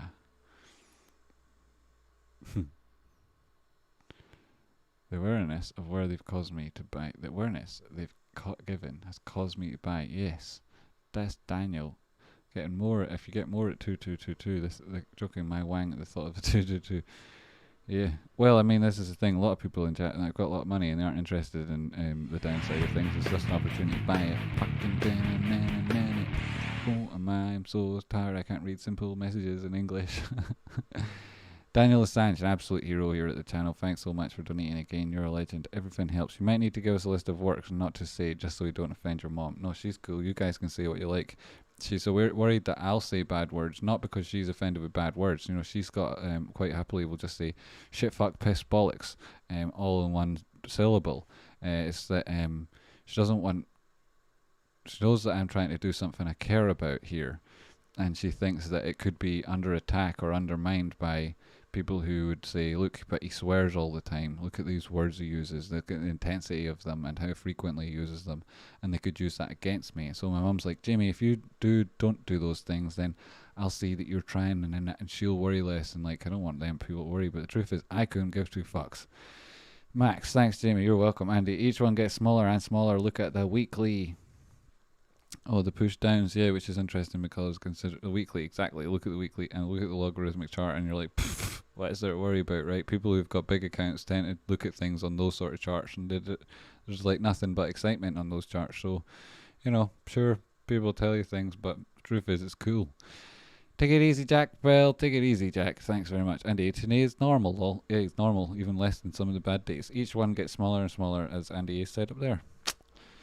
Rubtai, good luck and best wishes to your pops. Thanks very much, buddy. Very much. I'm sure he's heard it, or I'll pass it on from everybody. All the nice messages. Thanks everybody who donated. Thanks everybody who bought the t-shirt. It's fucking cool as shit t-shirt. I didn't see if anyone bought it in white or not yet. I got it in white as well as green and orange. If I haven't got it yet, but I'm getting it, you'll get it before me because of the way their printing thing works. God darn it. Team Progress, thank you. Hope all goes well with your dad, man. Thanks very much, Team Progress. Awkward Loan, you can't say that now you said that. I know, right? I can't say that thing now I said that or thing, but I fucked it. Good luck and best wishes. Right, yeah, thanks. Everyone's been nice. Is GME doing the ATM offering? Is it doing it right now? No, probably not. They'll probably buy, like, they're probably insiders there will be looking at that thinking, I kind of like these prices, you know. They'd be selling it slightly higher where we just were, that sort of area. And when we get back up there again, it'll be so very bullish that you wouldn't even fucking notice it, right? Trust me, you won't. Grace Foundation, she's right, that awesome, she loves you, thank you, Lord, for good moms. Yes, she is. She's an incredible woman, she's an incredible mum, I love her so much. Same with my dad, lovely guy, brilliant person. Very, very, very grateful for having such lovely family and full rich, and so is my big brother John. We're all very lucky to have each other. John's fucking awesome, and if you live in Britain and you want a mortgage, he's got the best, greenest mortgage company going. He's a fucking legend. I'll talk about him one day and what he does for the world, which is in an industry which is often full of boring old fuddy-duddy fannies. He's out there trying to make things better, and I'm really proud of him too. So if you want a mortgage, go to currency.co.uk. That's currancy.co.uk. Tell him Jamie sent you and he'll probably give you a deal. Boom. When it comes to mortgages, deals can be like thousands and thousands of pounds. So Andy A. Legend, I love the swearing, says Delora Murphy. Same here. Kimberly L. I love your families. I love your families. Be nice to your families. Like, never ever give up on family and always be nice to them. Love yous all. Love everybody. Love Rocky. He's going to close markets today. 238 spot 77. These are good prices, folks. These are good prices. Okay. Sorry the camera doesn't work. I'd be doing all sorts of, you know, chest thumping salutes and whatnot. So just take my word for it. Oh, I could also roll the credits, couldn't I? Can I roll credits? Have I got fucking credits? Shall I try it and see what happens? I'll just try it and see what happens. We know what's going to happen. Fucking nothing's going to happen. Credits. Roll credits. Holy shit, they might have worked. Thanks for supporting the team. XXWWPP. Is that the donor? Oh, right, because they come through different ways. Super chats. Bavash, Daniel Assange, Space Captain, Edgar Pena, D. Harker, Kelvin H. Summer Day. That was nice. He always does nice things. Russell Kane, Paul B. Odin, Lewis Aquilana, L4G Custom Fabrication, who's a very smart man who knows a lot about the bastards around the world. Cameron Mirza, legend. Arnie, legend. The Seeker, great guy. AZ, EBZ. Tony Peak is a legend. Sharamama, a lovely name. Pizzle, shit, did I read that one? An actual friend, Queen B, Max Green. Queen B, did I look at your shit? I did, thank God. Subscribers, loads of new subscribers. Fucking never going to be able to say all these names. Fabio, love Fabio. Jeremy, Ronald Lou, Stefan, Alfredo, Eric, Prashanth, that's a nice name, Prashanth, Attic, Young, Emmett, yo, shit, like, whoa, look at all these subscribers, holy fuck, guys. Holy crap, is this just since like last year or what? Anyway, Doomslayers, these new Doomslayers. Stacktastic, Christy Bondari, Canadian Ape, Man on Earth, I need to speak to you, Man on Earth. I forgot where your message came in at. If you're still watching, message me again. I checked everywhere to see where we had our conversation. I couldn't find it anywhere. Il Harris and Calvin, shit, I missed the other ones as that was happening. Right, Man on Earth, send me a message on whatever we talked on before, because now I've lost it, and I'm like, where the fuck was it? I've looked through everything, honestly, spent ages just trying to find your message so I could talk to you, and I was like, damn it, I fucked it up. So please message me again. Oh, V Bardos, there's you are. And all the people who weren't on that list, like, I tried to say it yesterday when we were streaming off on Rich's one, but I missed so many. But thanks so much, you're all really appreciated. Fucking so much. Right. I think I've covered everything. Yeah, you can follow me on Twitter at Jamie_Curran. You can check me out on Instagram and send me pictures of shit and whatever on Instagram. It's King Jamie the First. And then you can also support me on Patreon if you're that way inclined. It's Patreon/Tradespotting. And then you can also, like, what else have I got that you can see me or talk to me on Twitter? That's about it, right? Fuck, that's it. I'm also here all the time, and you can comment on the videos, and I'll try and get back to you there. And if somebody did chapters, that'd be amazing. But if you haven't, or if somebody's watching later and does chapters, amazing. If you don't, that's cool too. It's only your fellow apes you're helping out here and whatnot. And lots of love for everybody. Juro, there you are, buddy. Eddie, fucking love you, Eddie. I don't tell you enough. I love you, man. Don't tell you enough, and I love you. Where's Luke? Where's Luke at so I can tell him? And where's Daniel? I told Daniel already, but it's true. Tony, I love you too. Bart Vander, you're joking, right? He probably is, Bart. Bart, you joking, right? Where are you? Can't see his chat. So probably a joke